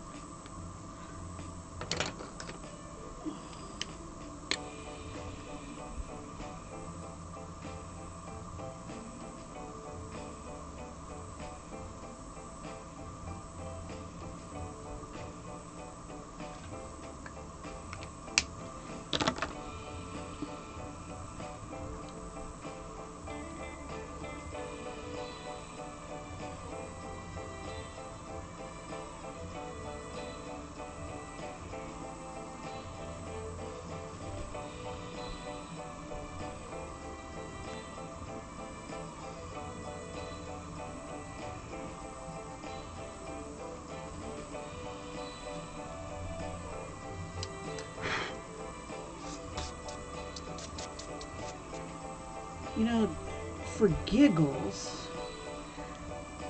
I want to take some of the colors out of this and out of my pencil sharpener or crayon sharpener and see what they would look like on here but melted. So let me see. I'm going to do this sort of deal.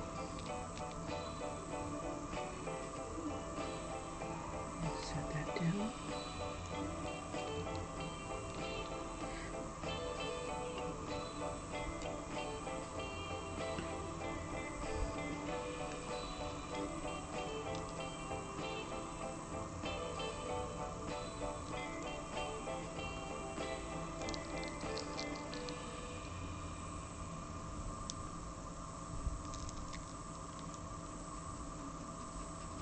Okay.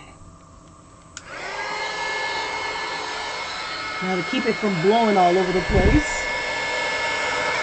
Oh, it blew all over the place.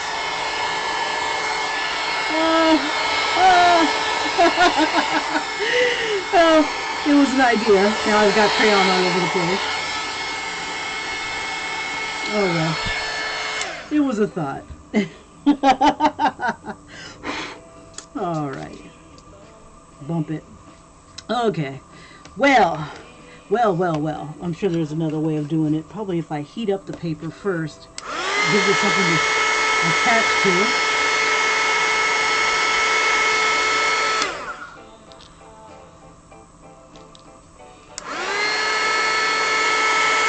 There we go.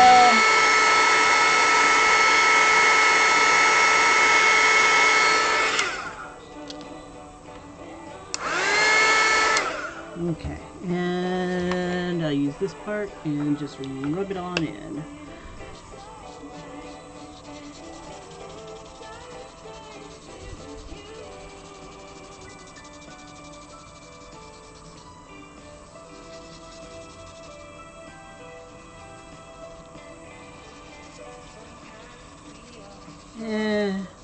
What was a thought?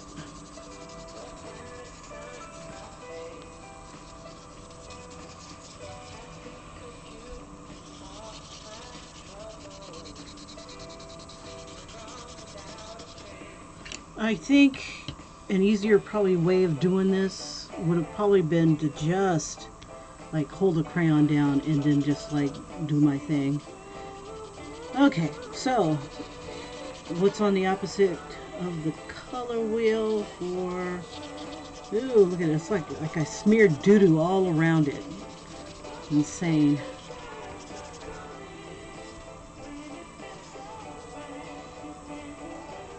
Oh, you little brown fleck. You suck. Okay, let's see. Yellow, green, yellow and green. Let's see. We'll toss that around the outside.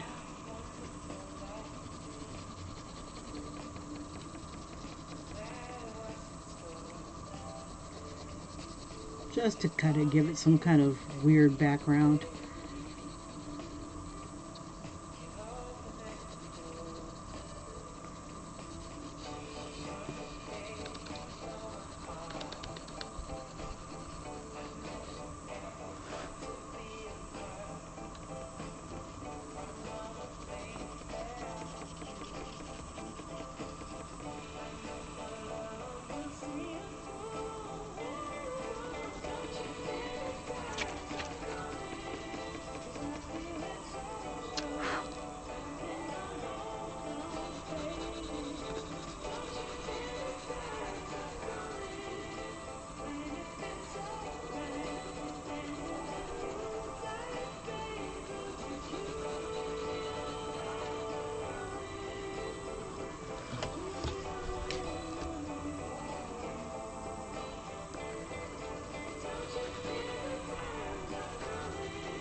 Okay.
Alright, just weirdness. Okay.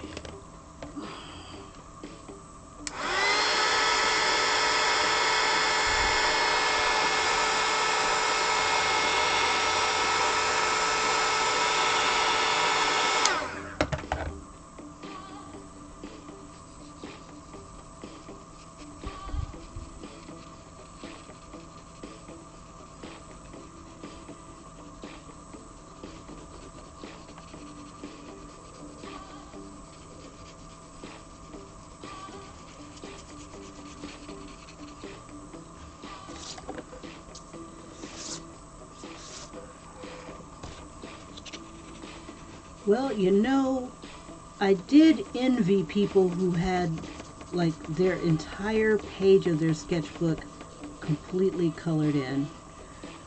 Why did I envy them? I have no clue, but I did.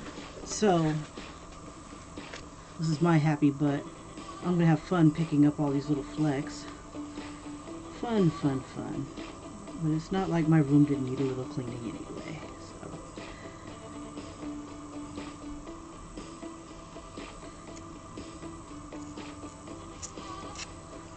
Okay.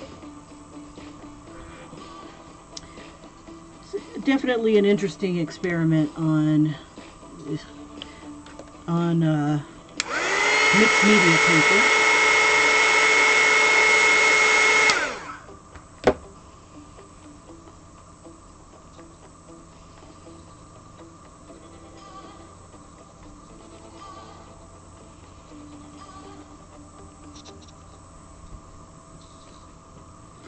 Let's see, we'll bring a little bit of green down here.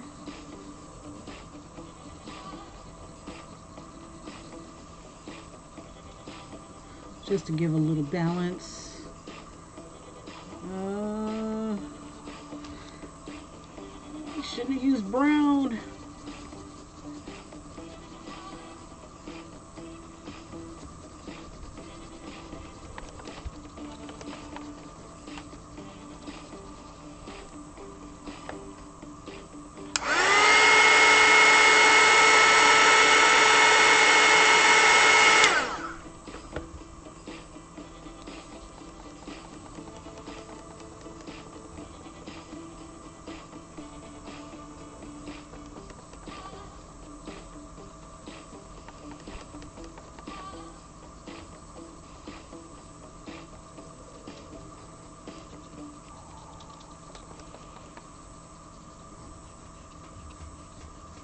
I think after it all cools down, I think I want to come back and start doing like some scratching on it and maybe make scratch a design into it. I don't know.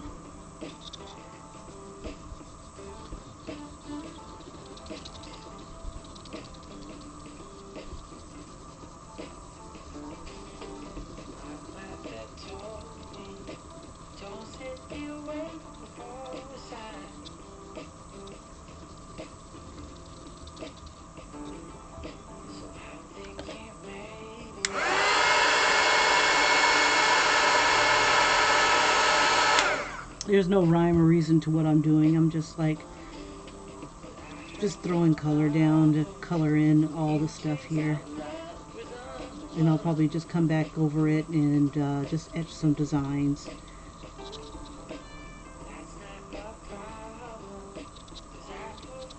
Maybe some Zentangle images or something like that into it.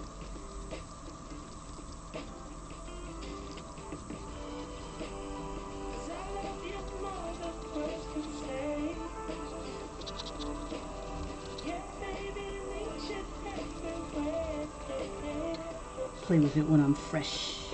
Okay, so I'm going to smooth out this area here and then call it a night. I are tired. It is, let's see, we've been at it, well, I've been at it for almost 4 hours. Almost.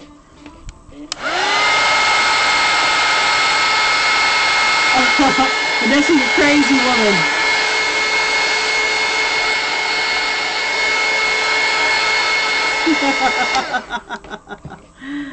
Oh, It would probably have been nicer on canvas or something like that, probably with a little bit more thought. But I thought I was only going to do like a face and just play with it with the crayon.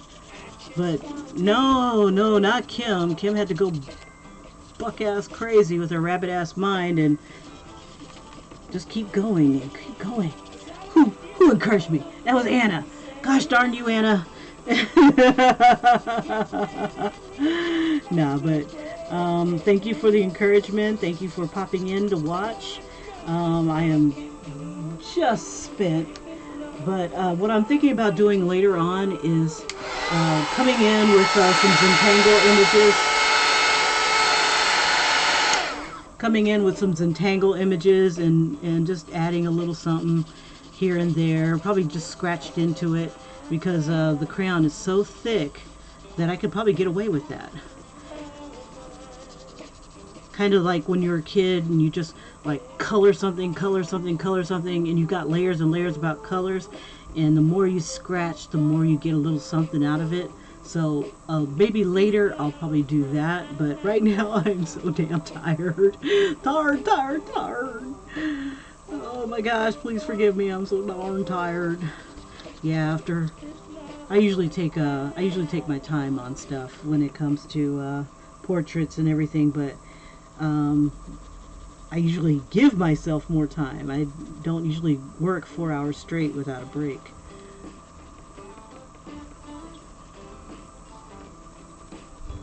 But this was fun. It was definitely interesting because I had no idea how this was going to turn out. I thought I was going to do a warrior woman instead. So this is a nice evolution. It's different. Her horns are a little cocked.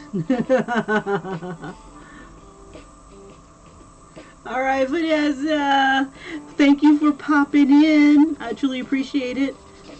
And I'm going to call it a night. I was going to melt a little bit more yellow here and stuff like that, but you know what? I'll save it for another video with a different face who's not so challenging. This one was really challenging because she had a lot of colors in her face. She had some dark stuff going on. She had a little bit of this reddish tone to it. She had a little bit of the highlights to it. I mean, this chick had action going on in her skin tone. So yeah, for 24 colors, it was kind of a challenge to try to reproduce.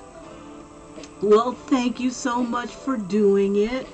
Tomorrow I'll be fresh, and I'll probably pop on probably around noon or so, maybe a little earlier, depending on how the winds take me. And I'll show similar technique, but with a lighter colored face, one that's not so 4 hours long in doing. I'm also going to do a speed video of my struggle of doing this. This is not quite done yet, so I might even add glitter. Oh my gosh, glitter. That's enough to keep me going. We'll throw some fingernail polish on her, because you can't be a mythical creature without at least a little bit of fingernail polish. Why not? Anyway, thanks again for all of you guys who... Oh, yes, I am still going in that direction. I just found a pen that was worthy of outlining stuff. That was the same pen I was using on this. Not that beast. I don't know what I did with it. Oh, here it is. This Pentel pen. Freaking awesome. The only thing is I have to master it. So, anyway, we'll get there in some upcoming videos. But yes, I'm definitely still going in that direction. It may be evolving a bit. But yes, I would love to finish drawing some sisters up for others to color in any way, shape, or form that they'd like to. But yeah, I'll keep you guys updated on that. I'll probably do a few more line drawings for that. And maybe a giveaway of some sort. I don't know. Figure it out. But anyway, time is money and money is time, and gosh darn it, I've spent enough of it. So anyway, you guys, thank you so much for supporting me and coming on to my channel. This is the somewhat end result of what we've come up with. I only really meant to do this part.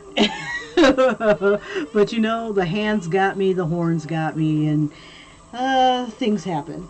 So I might redo it onto maybe a bag or something like that, but maybe a little cleaner, a little prettier, and definitely not in crayon. So anyway, you guys, you have a great one, and catch the speed video. That way you can laugh right along with me as I agonize along with crayons. But actually, these things are not that bad. Definitely not on mixed media paper. So I'll catch you in the next video, you guys. You have a great one. Bye-bye. And Vanessa, you hang in there, girl. You're the best.